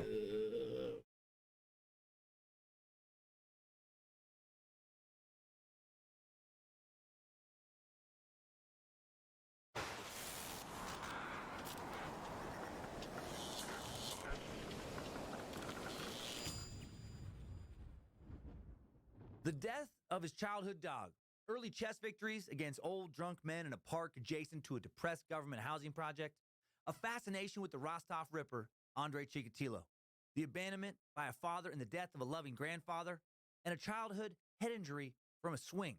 These would be the main ingredients that, when mixed together, would create Alexander Yurovich Pichushkin, known to family and friends as Sasha, known to the world as the chessboard killer, a.k.a. the Pizza Park maniac.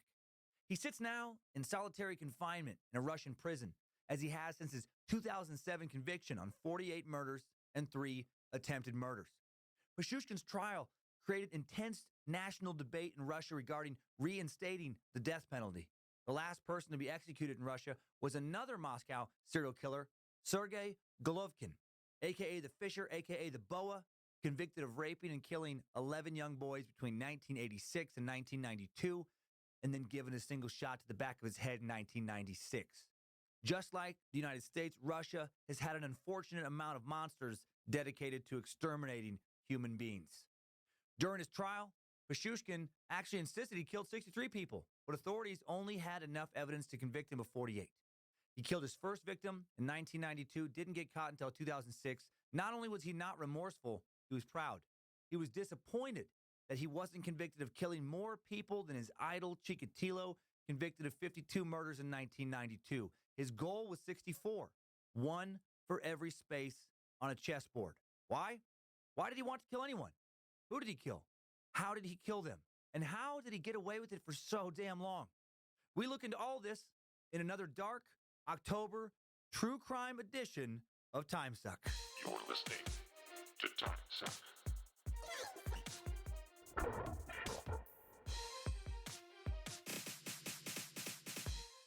Happy Monday, Time Suckers. Hail Nimrod. Only him today. He demands it. I'm Dan Cummins, a.k.a. the Prophet of Nimrod, and you are listening to Time Suck. Welcome to the Cult of the Curious. Today's Time Suck is brought to you by Donald McRonald's Roanoke Recluse Spider Removal. Most meat sacks have one thing in common. They don't like being covered from head to toe. And super aggressive poisonous spiders like to try and crawl underneath your eyeballs, or eyelids and lay eggs on your eyeballs. That is why Donald McRonald and his team of spider specialists have chosen to specialize in getting spiders out of your life, especially the Roanoke recluse. Did you know that 1 in 3 people probably have a spider somewhere on their body right now, especially if they're driving and can't reach it? That spider is most likely, statistically, to crawl inside their vagina or sneak inside their ear or nose holes and lay eggs in their brain. It might be true, which is why Donald McRonald's Roanoke recluse spider removal exists.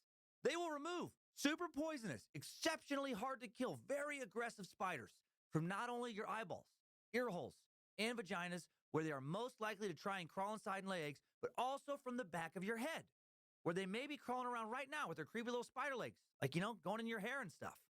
Or maybe on the middle of your back, where you can't reach them very easily. Or in your butt crack, where you don't want to reach them very easily. It happens all the time. So often, probably now. So go to Donald McRonald's Roanoke Recluse Spider Removal. Damn it, I really think there's probably a spider on you right now. And get 20% off me being an asshole who won't shut the fuck up about spiders. What just happened? Sorry about that. Not really. Okay. That was too much fun for me. Recording in the Suck Dungeon this fine fall day with Reverend Dr. Joe motherfucking Paisley. Queen of the Suck, Lindsay Cummins, coming in soon. Just did some flatter stand-up shows in Tacoma and a live time suck in Tacoma on Sunday. Man, I hope I had fun. I bet I had fun. I bet Joe Paisley had fun. He was there, probably, if he made his flight. I recorded this last Thursday, by the way. So that's why I'm saying a lot of maybe, probably. And also, thoughts go out to everyone in Florida being impacted by Hurricane Michael. I know we have a lot of Florida meat sacks in the Panhandle. I hope you're all okay. I hope that the hurricane is not as bad as it was looking when I sat down to record this episode. And again, thanks to all the Tacoma time suckers. I think we had fun. 3 shows in Columbus, Ohio, Friday and Saturday, November 2nd and 3rd. Friday at 7:45 p.m. 1 show only on Friday, 2 on Saturday. Come on, Ohio. Let's do it. Tear this club up while you drink. Double wall, stainless steel construction. Feeling threatened. Time for Alexander Yurovich Pashushkin, the chessboard killer.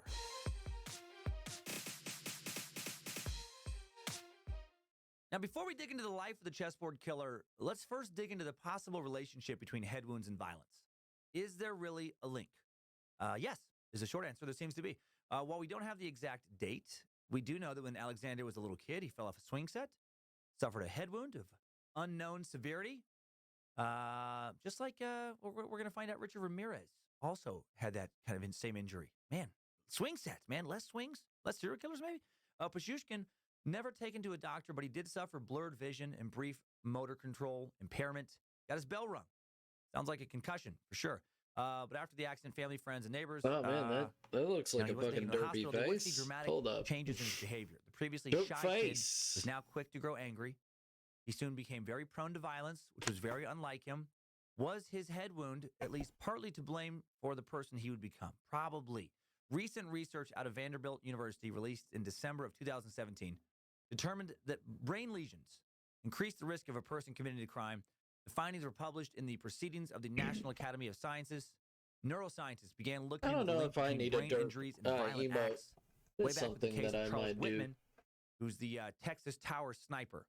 1996, the former Marine sniper took a rifle, climbed an observation tower on the campus of the University of Texas, where he shot 11 passerby below dead until he was subdued by police. He killed 16 that day total, including his wife and mother.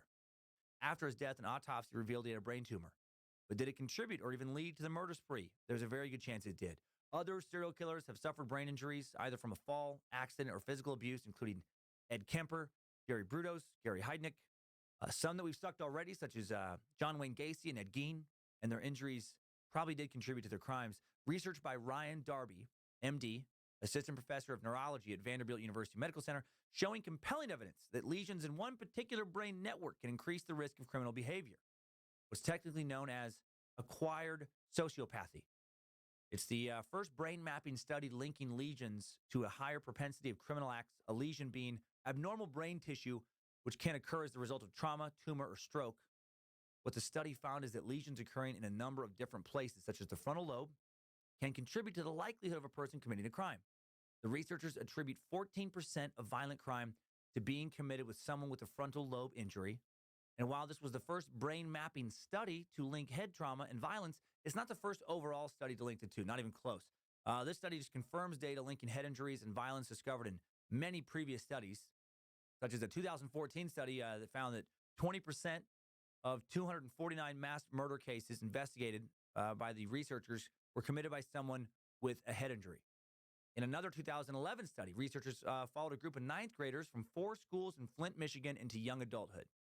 They conducted annual interviews over 8 years. In years 5 and 6, participants were asked if they had ever sustained a head injury. Those who said yes, about 23%, reported a statistically significant amount of more violent behavior in year 8 of the study. Another study from 1986 looked at 15 death row inmates, found that all of them had experienced a traumatic head injury in childhood. A 1996 report looked at 279 Vietnam War veterans who suffered penetrating brain injuries and found that those with damage to a particular part of the frontal cortex definitely demonstrated more aggression. And the research goes on and on and on. There's the whole NFL controversy around this, head injuries and how they can change people and change their behavior. The whole Aaron Hernandez case, the guy, the former tight end for the Patriots, became a murderer. There's actually a criminal rights group now called headforthetruth.org that is actually fighting to have a significant previous head injury be a legal reason for a significant reduction in prison sentencing for violent crimes. Like if you normally get 25 years for premeditated murder, headforthetruth.org wants you to be legally allowed to be sent to prison for no more than 20% of your original sentence. If you've ever had a head injury serious enough to lose consciousness. So you'd only get like 5 years instead of 25. And they'd be spent at home arrest, like a home arrest situation instead of jail or prison, where private doctors could monitor your brain and give you treatment. And another clause would prevent you from ever being charged with multiple instances of the same type of crime if this all went through. So like if you killed 10 people, you could only be charged for one of the murders and never get more than 5 years of home arrest for that murder. And in some cases, just 6 months probation. It's controversial, but I do get the logic. If you have a head injury, it's not your fault if you kill people, and you shouldn't get in trouble. If you'd like to donate to headforthetruth.org, I want you to turn off this podcast, and I want you to reevaluate your fucking life. I want you to think about all your life choices, led up to you thinking that would even remotely be a good idea. Now, it's nonsense. There's not a group fighting to let people get away with murder because they had a concussion when they were a kid. But, the concussion could have led them to possibly becoming a murderer. Back to reality. Just for a second, I imagine some of you were like, what in the fuck is he advocating? So how could these injuries contribute to violent behavior? Well, there's several coexisting theories. The vulnerable amygdala, located within the anterior temporal lobe, pairs emotions with thoughts. Damage to the amygdala can lead to poor impulse control, violent behavior. I'm still thinking about the headforthetruth.org. Damage to the frontal lobe impairs one's ability to regulate limbic input. Real, the limbic system supports a variety of functions, including emotion, behavior, motivation, long-term memory. Emotional life is largely housed in the limbic system. Someone with frontal lobe damage often reacts impulsively and even violently. Damage to specific neurotransmitter systems also causes impulse problems in traumatic brain injury patients. When the locus ceruleus in the forebrain is injured, it can lead to elevations in God dang these words. Norepinephrine. Fucking what? I don't even know. I don't know. It's Norepinephrine. Forgot to look up the pronunciation for that one because it didn't look so complicated when I first glanced at it. Norepinephrine, whatever it is. Increased levels of that shit have been correlated with aggressiveness and impulse. Who decides what these fucking words are, by the way? Who is on the word committee? It's like, you know what? Let's get 75 fucking consonants in this thing. Why not? No one else. It's not taken. It's not taken. We can say norepinephrine. Just fucking make people say that. That'd be fun. Basically, our brains are very, very important, very, very complex, and getting them banged around causes us to, no work is good no more. Our brains are powerful organic computers, that regulate how we see, think, feel, and so much more. So it makes sense that if you damage it, it's not going to perform as well as it did before you damaged it. It's like, I feel like it's like dropping a phone. You drop it enough times, maybe it's not going to, maybe the buttons aren't going to push as easy. Which is kind of scary, right? Like I was thinking about this, one bad blow to your thought melon, and suddenly you cannot be you anymore. Or not the you used to be. Like you hurt your arm, you might lose your arm, but you're still you. You still have your same personality, identity for the most part. Hurt your spine, you might lose the use of your legs, but it's still you inside. But you hurt your head, you might just not be you anymore. It can fucking wipe your memories, wipe your personality. I mean, isn't that what your identity is?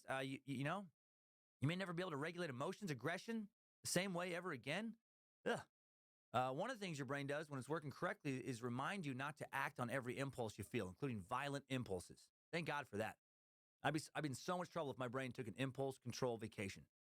If you've ever listened to any of my stand-up, you know that I think about a lot of dark shit, a lot of aggressive stuff, like murdering strangers for minor etiquette infractions. Now, in moments of anger, or especially like anger combined with a lack of proper sleep, maybe a little low blood sugar, I get preposterously mad at people for doing things I think that makes them an asshole. Like loudly talking on a speakerphone in a public place, a restaurant, you know, or not saying excuse me when they bump into me, or chewing with their mouth open in any place for any reason. When I think about killing them, I know I'm not really going to kill them. It's fantasy. But what if the part of my brain that's like, hey, this is a fantasy. That would not be a good thing to do. You could go to prison for a long time. What if that brain was like, yeah, we're out. We're done. See ya. Good luck. Good luck in the future. Well, for some people, that's exactly what happens. Like, we love to say stuff like, I don't give a fuck, or I'm fresh out of fucks to give. But some people truly don't have a fuck to give. They're neurologically incapable of giving a fuck. And you combine that brain with the right motive and opportunity, right environment, raise that brain in the wrong home or place, well, you got a monster on your hands, a real-life monster. Before we move forward with the events leading up to the monster we're talking about today, Alexander Pichushkin and his head injury, let's take a quick look at some other killers whose lives may have been tragically altered by an accident or some abuse. I mentioned Richard Ramirez. Remember when we talked about how at age 2, the subject, Ramirez, sustained a significant injury to his head when a dresser fell on top of him, causing a laceration which required 30 stitches, and then at age 5, knocked out by a swing in the park. And that head injury caused him to suffer epileptic seizures, which remained until he was a teenager. At age 6, another subject, John Wayne Gacy, that killer clown, was beaten unconscious by his father wielding a broomstick. At age 11, struck in the head with a swing. Fucking swings, man. Which, although not diagnosed until he was 16, resulted in him suffering blackouts. Too many swings. Gotta get rid of swings. In 1960, future subject, I'm sure, 6-year-old David Berkowitz ran into the road outside his childhood home, struck by a car, suffered unspecified head injuries. A few months later, ran into a wall, again suffered head injuries. At age 8, hit on the head with a pipe, received a 4-inch gash. At the age of 7 years old, future subject, I'm sure, heavily requested Albert Fish, fell from a cherry tree, caused severe head trauma, caused him to suffer from dizzy spells and severe headaches the rest of his life. Another previous subject, Ed Gein, claimed that his violent alcoholic father would beat him about the head so hard his ears would ring. And so many others. You know, Robert Joe Long, the classified ad rapist, suffered serious head injuries in his early years. At the age of 5, knocked unconscious when he fell from a swing. Fucking swings! Age 6, he lost several teeth, suffered a concussion when he crashed his bicycle headfirst into a parked car. At age of 7, I'm not making this up, fell off a pony that left him with a concussion and dizzy spells, nausea for weeks. Ponies! Finally, the pony and serial killer connection revealed. That's probably why they call ponies the devil's little murder horse. Small in stature, large and evil. The highway stalker Henry Lee Lucas claims to have received numerous head injuries between the ages of 5 and 10. Most significant was when he was 7, and his mom hit him across the back of his head using a 2x4. Goodness gracious! That put him in a coma for 3 days. Caused significant damage to the prefrontal lobe of his brain. I'm guessing it also too much fun, if you ask me. Every time his mother told him to do something for the rest of his life. Man. In his recently released biography, Confession of a Serial Killer, former suck Dennis BTK Rader stated that as an infant, his mother accidentally dropped him on the head and that he stopped breathing and turned blue. Finally, Gary Green River Killer Ridgway had his head beaten repeatedly by his mother while growing up every time she aggressively cleaned his ween after wetting the bed. Clean ween, call back. Been too long since Mama Ridgway snuck into a suck to do some ween scrubbing. Clean ween. Okay. Don't want to talk about somebody's clean ween, but yes. And there were a ton of names I left off because it was getting repetitive. But man, all the swing stuff. All the swing stuff. Now let's find out where Alexander the Chessboard Killer Pichushkin's head injury helped lead him today. I love that in our time suck timeline. Strap on those boots, soldier. We're marching down a time suck timeline. No. 1963, 11-year-old Natasha Pichushkina Future mother of the chessboard killer moves into a 2-room apartment on the 5th floor of a new drab, soul-crushing communist housing project in the Konkovo district of Moscow, around half an hour from downtown. The building she moved into is one of many virtually identical 5-story buildings known as Muscovites, as the Khrushchevsky, named after the premier Nikita Khrushchev. They were basically like the Soviet Union's first large-scale public housing projects. They put them all over Russia. These basic buildings, dark, damp, charmless. I mean, they're really like, when you look at pictures of them, you're like, that would suck to live there. Overflowing with tenants, very crowded with, just whose internal levels of hope and happiness probably matched the environment they existed in. The neighborhood was referred to by Moscow residents as Zopa Mira, or asshole of the world. True story. But it's not the asshole of the world. As many of you know, Roswell, New Mexico is the world's butthole. We've proven that on the suck previously. Pashushkin lived in some communist projects. Yeah, dump. People would be born there. They'd live out their whole lives working and raising a family there. They'd die there. Often their lives, would be lived without ever leaving their small little neighborhood. The residents may not have agreed, but for all intents and purposes, it was a de facto prison. But nearby, there was the refuge of Bitsevetsky Park, a.k.a. Bitsa Park, Alexander's future killing grounds. This is a 3,000-acre park, more of like a wildlife refuge than a park. It's enormous. For the sake of comparison, New York Central Park covers 843 acres. This is 3,000 acres. In the Bitsa Park, just a 6-minute walk, just a little short walk from Natasha's apartment. So there is that. As it was custom for families in communist Russia at the time when Natasha grew up and started her own family in the mid-'70s, her parents let her stay in the apartment, and they just moved into a smaller unit, a 1-room apartment nearby. April 9th, 1974, Alexander Pashushkin is born. His mother, Natasha, would affectionately call him Sasha. Before Alexander reached his first birthday in 1975, his father, whose name neither Alexander or Natasha ever revealed to the press, abandoned his son. Probably realized this little gremlin's got murder in his eyes. He's like, Dad, out. Several years later, Natasha met another unnamed man who also stuck around just long enough to get her pregnant with Katya, Alexander's half-sister, born in 1982. And then for nearly the next 2 decades, Natasha spent most of her time tirelessly working to provide for her children. Luckily for Natasha, she didn't have to raise her kids completely alone since her parents did remain close by. Even with only the 3 of them, just living together there, just with the 3 of them in this place, conditions were already cramped in this tiny apartment. It's 2 bedrooms, and one of the bedrooms doubled as the living room. So really, 1 bedroom. That feels like some communist nonsense. It's a 2-bedroom apartment. 1 bedroom, also kitchen and living room and bathroom. Alexander slept on the couch in the living room. Years later, when he still hadn't moved out and Katya started a family of her own, Natasha slept alone on a queen-size bed 10 feet from her son, while Katya shared the master bedroom with her husband, also named Alexander, and their son, Sergei. Communism. Sounds fun. If you want to listen to a real nightmare of a Soviet childhood, listen to Chikatilo Suck and hear about the living hell that were large parts of Ukraine under Stalin. Alexander grew up poor, but he didn't grow up watching people literally starve to death poor. Neighbors would remember the young Alexander Pashushkin as a shy but good-natured child. He seemed no different than the other children in the area, nothing unusual, didn't stand out, played in the park with other kids. As a young boy, he liked to collect commemorative pins, which apparently was a common hobby for children growing up in the Soviet Union, which reads is terribly sad for me. What did you do as a kid? Trade baseball cards? Race BMX bikes? Play Nintendo? I collect Russian commemorative pins. Okay. What kind of pin? Favorite pin was 1980 Moscow Olympic weightlifting sports pin. I have every cool pin. I Kanbek Smolnyevich, Smolnylev, flyweight Russian gold medalist. I have Sultan Saburovich Rachmanov, super heavyweight Russian gold medalist. Leonid Arkadovich Tartanko, Russian heavyweight gold medalist. I had 3 best pins, and then Mark 3 pins for weeks to play bread, and know how to sleep with project supervisor to pay rent for a month. I had good childhood. How's it going so far? It's going good. Then one day, Alexander Pashushkin's childhood became not so good. Just working on this stuff. We talked about earlier. Getting it all sketched out, playing on fucking so that when it finalizes, it'll look real nice.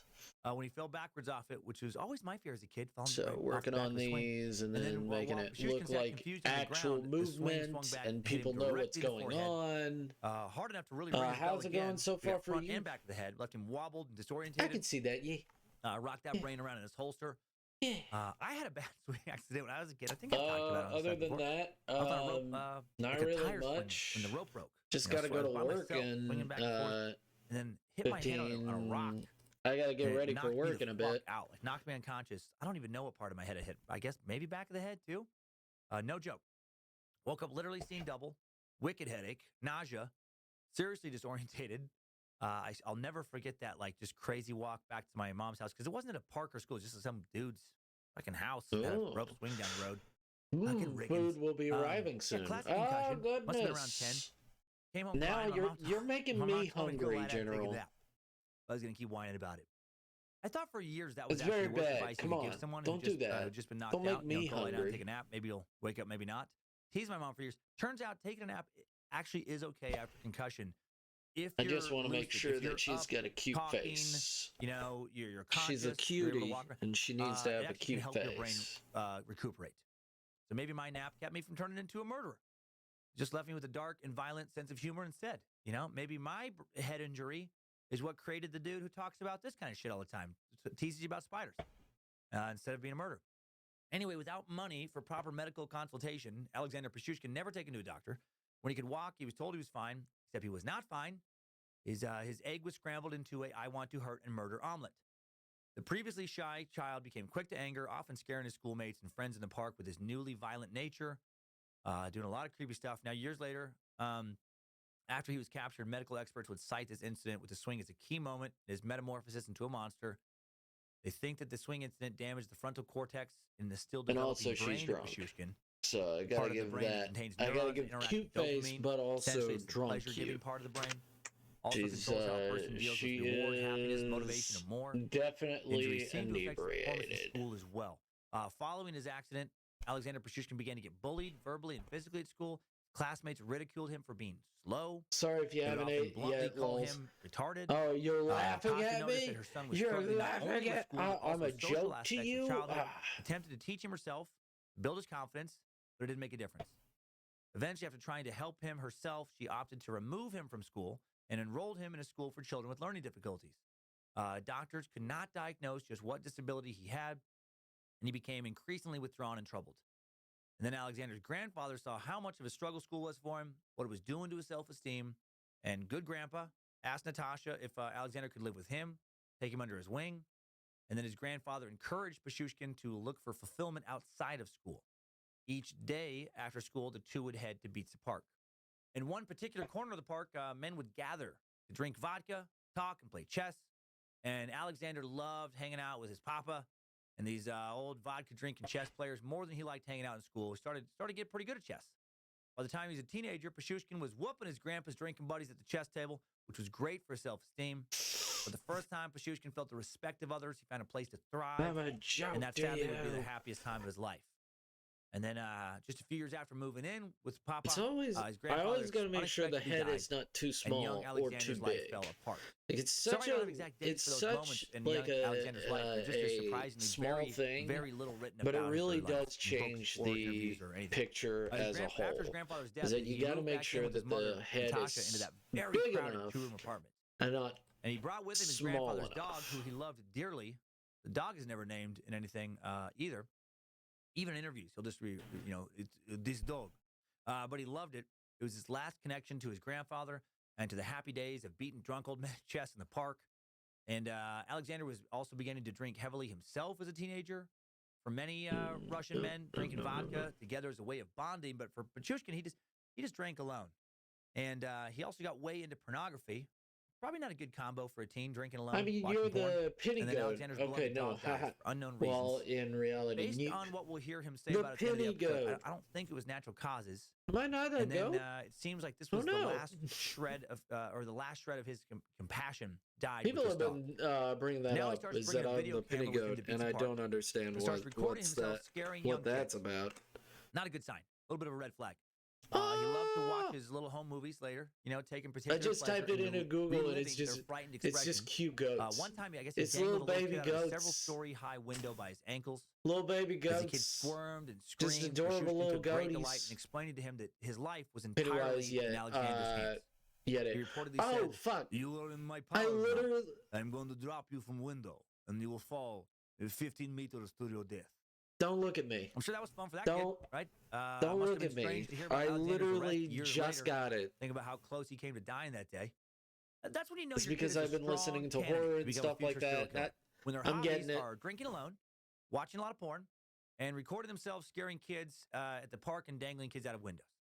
That kid does not go on to become a doctor. I thought it was an actual goat or something like that. Best case, I feel like that kid grows up. I thought it was an actual goat term or something like that, and I was like, "What's a penny goat?" Now let's jump to July 27th, 1992. Actual date.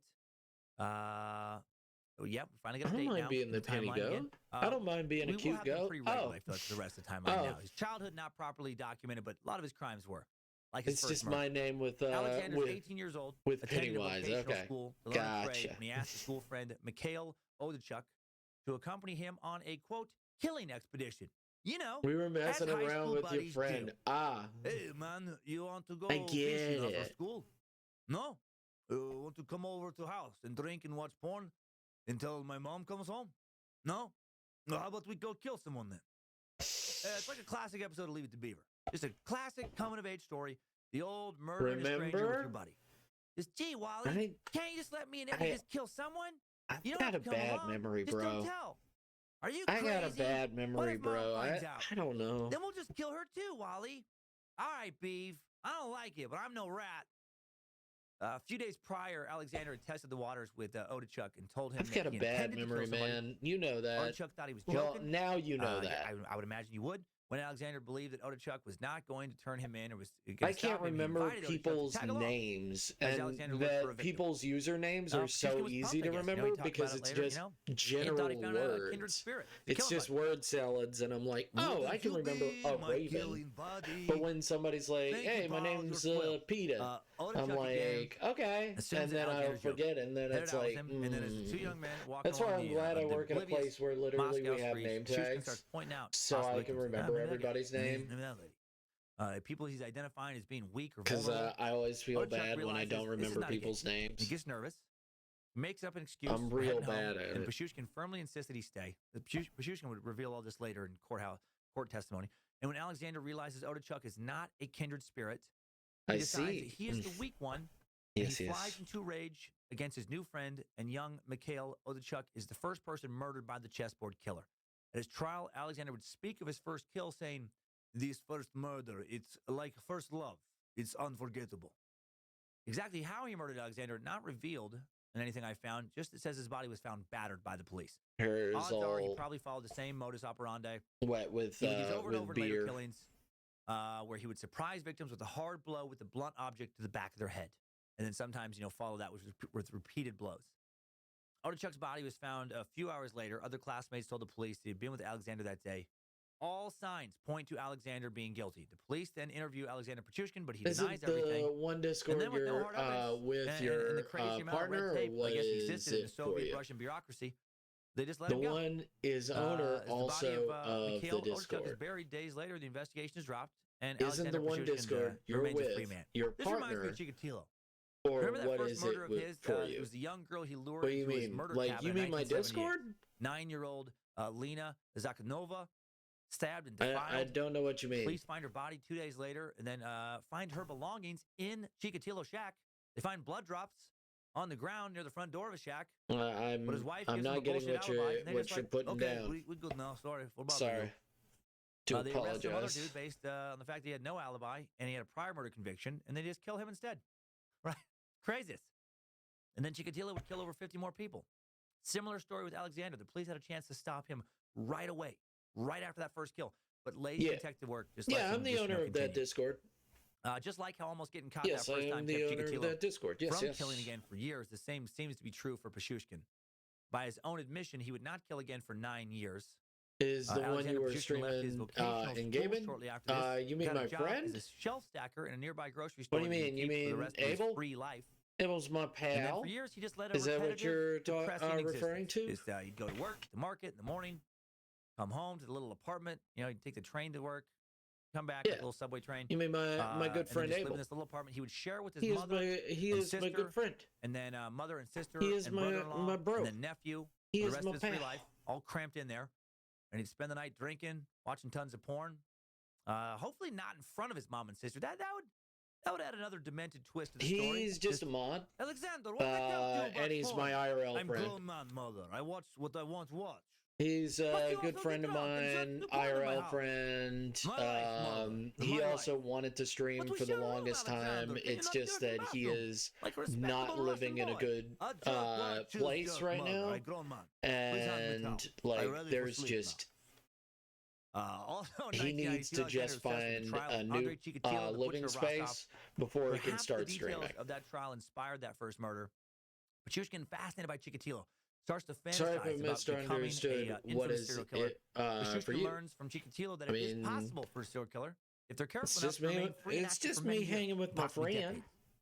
Remember, Chikatilo was active for just under 22 years. What'd you think it Pachushkin, was? under Chikatilo, becomes an inspiration. Becomes determined then to get more kills than the What Rostov did you Ripper. think? He finds his passion. General? Alexander Pachushkin believed that it would be easy to kill more than Chikatilo because in his mind, he was a genius, as demonstrated by his early success with chess. And so Pachushkin devises a killing plan, simple but clever enough to leave no trace or sign that points back to him. He finds the perfect place to commit his heinous crimes and dispose of the bodies. How crazy is this? I can't think of ever coming across a similar goal-orientated serial killer like this. Like, I feel like most of the ones we've sucked so far are killed out of some sick sexual compulsion.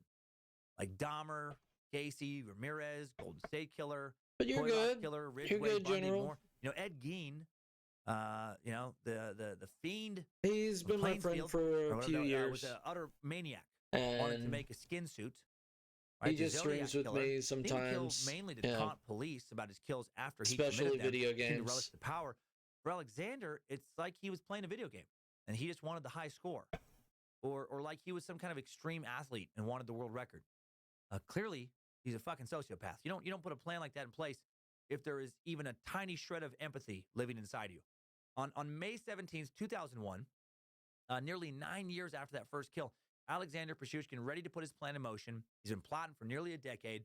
He returns to the familiar corner of Pizza Park, where his grandfather had brought him along to play chess, where old men continued to drink vodka and play, and hang out and talk and all that. One of these men is Yevgeny Pronin. Like Pachushkin, Pronin was a drunk, park drunk, living in the outskirts of society. Pachushkin invites him to walk through the park with him.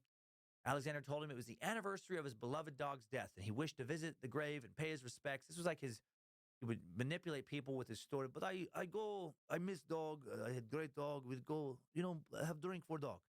Like, just so manipulative, playing with people's emotions. When they reached the lonely spot where Alex said he'd buried his dog years ago, Pachushkin produces a bottle of vodka, offers Pronin a drink.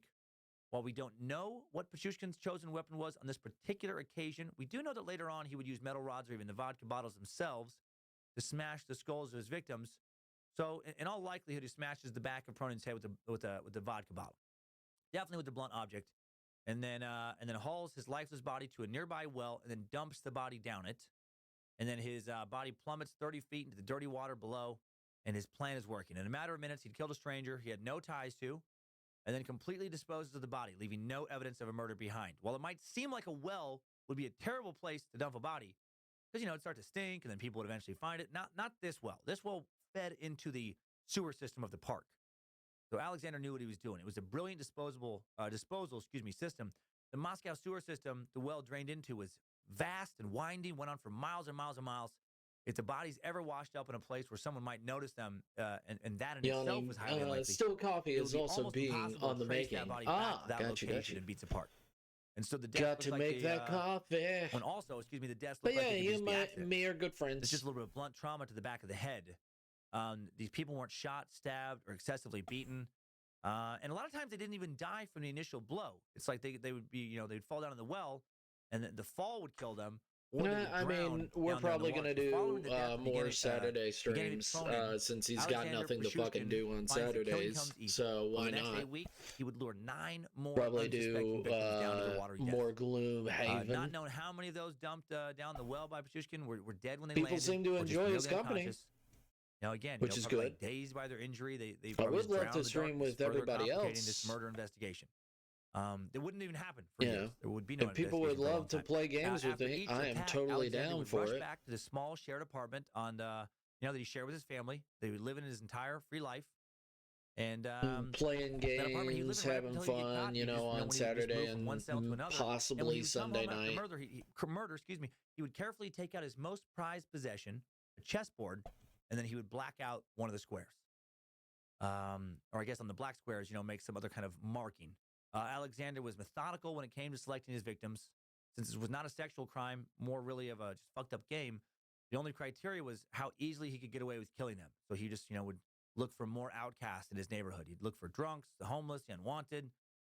He would look for magicians, rec league bowlers, clarinet players, fanny pack collectors, jazz aficionados, pipe smokers, unicycle riders, jugglers, mimes, the lowest of the low, scum of the earth. Obviously kidding about the magicians and everything since then. How interesting would that be if he only, like there was a serial killer who only targeted people who, smoked via a pipe or magicians? For your next trick, I make you disappear, Copperfield. Pichushkin targeted people that society would not miss right away, if ever. And even if a family member did care enough after waiting the requisite 3 days you had to wait in Russia. I love the smell of coffee in the morning being made. Like its profound aroma. It gives me that push to still move on. Where they would file a missing person's report that would give place to the bottom of a who gives a shit pile. Police in Moscow at the time that sounded were awful. Fucking terrible. They were no more for drinking and bribe taking than doing any kind of actual detective work. And this is why no one makes any connections or notices the number of missing people being reported. Notices that it was increasing because nobody cared. I'll have examples coming up here soon. The police, absolutely atrocious in this suck today. Alexander was, I'm sure, aware of the apathetic attitudes of most local police officers. He also knew there was a ridiculous amount of red tape surrounding the investigations. He knew that the police were understaffed, underpaid. And this just all creates a perfect storm for him just to continue to fly under the radar and just kill at will. July 21st, 2001, Alexander Pichushkin's initial killing spree culminates with the disappearance of Viktor Volkov. He was Pichushkin's 11th victim in just over 2 months. After Volkov's murder, Alexander slows down but does not stop killing. Also in 2001, Alexander decides he's not interested in just killing strangers. He makes a list of 39 acquaintances. That's so crazy to me. 39 acquaintances he also wanted to murder, saying later, "The closer the person is to you, the more pleasant it is to kill them. It's more emotional." My God. And to show how little he gave a shit about killing these strangers and acquaintances, he made an effort to kill them early in the afternoon so he could make it home by 8:30 p.m. to watch his favorite soap opera, a French historical drama called The Duchess de Montereau. I don't like my coffee with sugar because the world isn't sweet. Neither with cream or milk because it isn't that easy, just as how the reality it is. My quote for it. You like your coffee like you like your... And no one giving a shit about the life of the average Russian. Like you like your life. Project apartments. Today's timeline will continue for quite some time. This story is bananas. The story of Maria Vercheva. Black and full of hopelessness. This young woman, Maria Vercheva, comes to Alexander Pichushkin's attention. Completely the opposite. In Tatarstan. If I drink coffee at all. A very rural area of the Russian Federation where jobs are scarce. Home of the Tatars. Or, actually, sometimes it's called Tatars, depending on which pronunciation guide you look at. The correct version seems to be Tatars. Years earlier, the Mongol Empire, established by Genghis Khan, would become allied with the Tatars, and like the Mongols, their warriors were excellent when it came to fighting on horseback. I love several minority ethnic groups living in Russia. But today we're not here to talk about the Tatars or the tartar sauce. I can't have them anymore, but I love them. Chips and delightful sauce. They're so delicious. Are the Tatars? Half and half is so delicious. I do remember hearing that saying a lot as a kid. And the McDonald's one is the best. Chips and dip. I don't know what the company is for the McDonald's one for half and half. Tartar sauce. But it's not delicious. Even a remotely catchy saying or a song. It doesn't even rhyme. Doesn't even have gives a me hope no for the future. Realizing that the only way to support herself was to move to Moscow, and bitterly aware that she could not afford the necessary expensive work papers and permits, the Tatar Maria Veracheva became an illegal immigrant in her own country. Became an illegal immigrant in Moscow. Super weird, since Tatarstan, part of the Russian Federation at that time. That's like being from Oregon and then not being allowed to work in California. But just the way that they, fucking regulated everything in Russia was insane. Russia, what a country! Maria lived a very lonely existence in Moscow. She had to be very careful that no one discover her illegal status. She was found. Best case scenario would be, deportation. Worst case would be imprisonment. And then she meets Alexander Pichushkin. She'd been living this lonely lifestyle for a while, and then she's also pregnant. So I guess she didn't spend all of her time alone. Some other dude just takes off. That seems to be a theme in the story. This, dude's getting ladies pregnant and then never sticking around. This doesn't bother Pichushkin, and he befriends her. I guess what does he care? He'll throw anyone down a well. Lady, pregnant lady, whatever. If anything, a pregnant lady would be more appealing probably when it came to his Chikatilo competition. It'd be a 2-for-1. One trip to the park, one push into a well, and you go home and you black out 2 chessboard squares. Just in time to watch the Duchess. Pichushkin would later say, I understood immediately that she was upset and offered her company. He's speaking through a microphone when he said that in his glassed-in defendant's cage in the court. While he used vodka to lure most of his male victims to the well, he said he would use a different tactic when it came to women. He would say, women always need to have financial interest.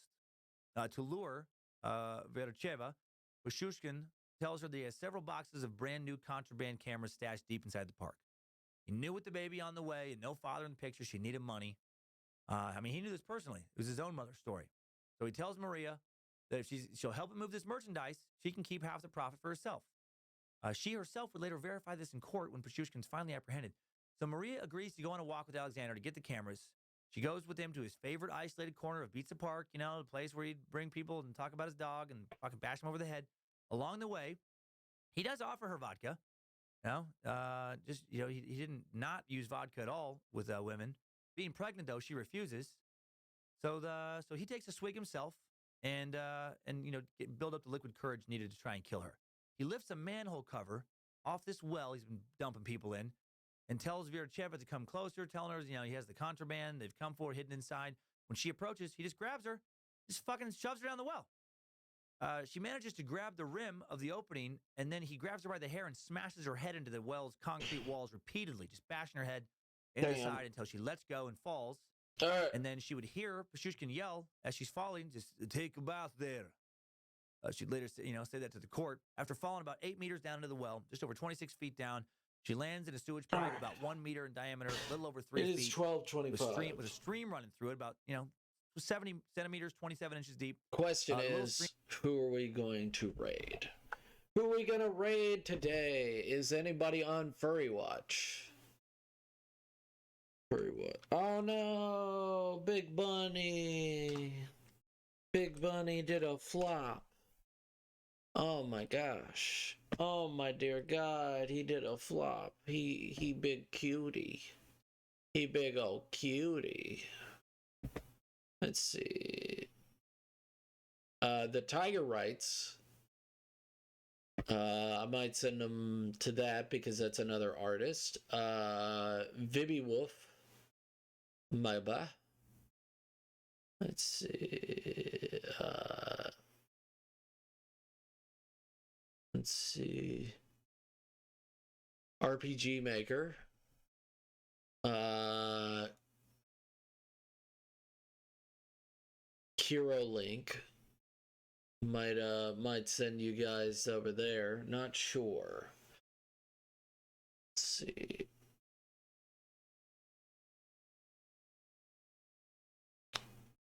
Buff Pup has too much. Buff Pup has too much. Oh, Tiny Tina's Dragon Keep is out? That's pretty interesting.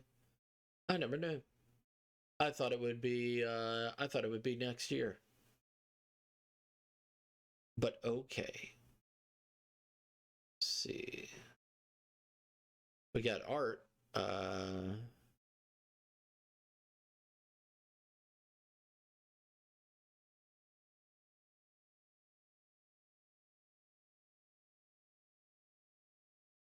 What?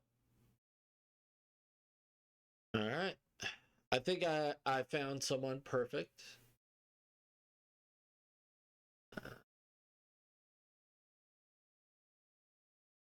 So let's Cheshire is the name.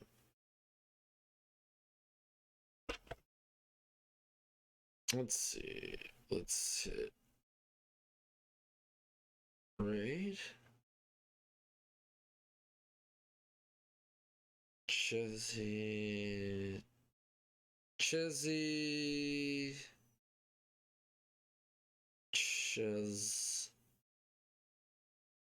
Cheshire.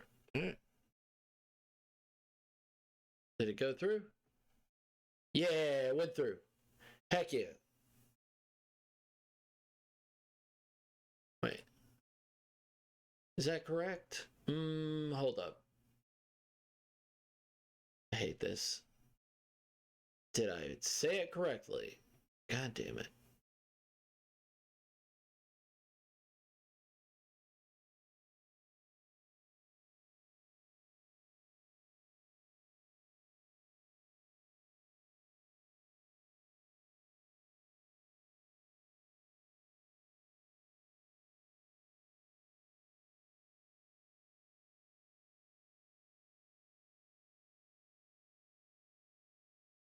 I think I did.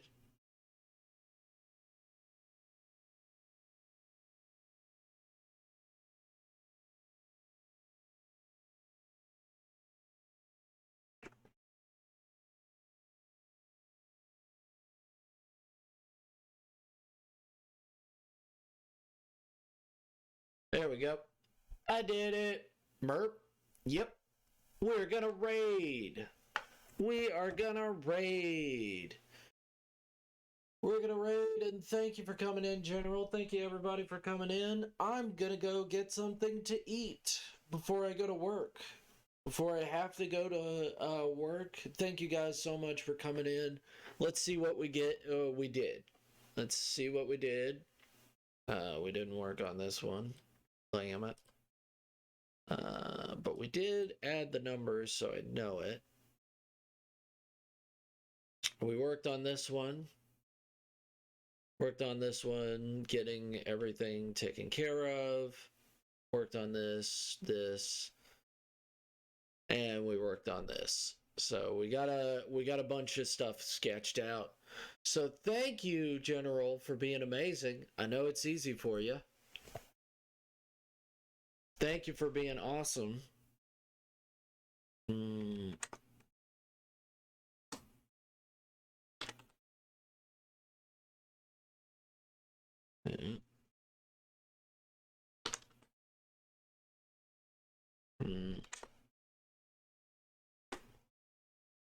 All right. I will see you later, General, and I'll see everybody later. Have an amazing one. Bye-bye.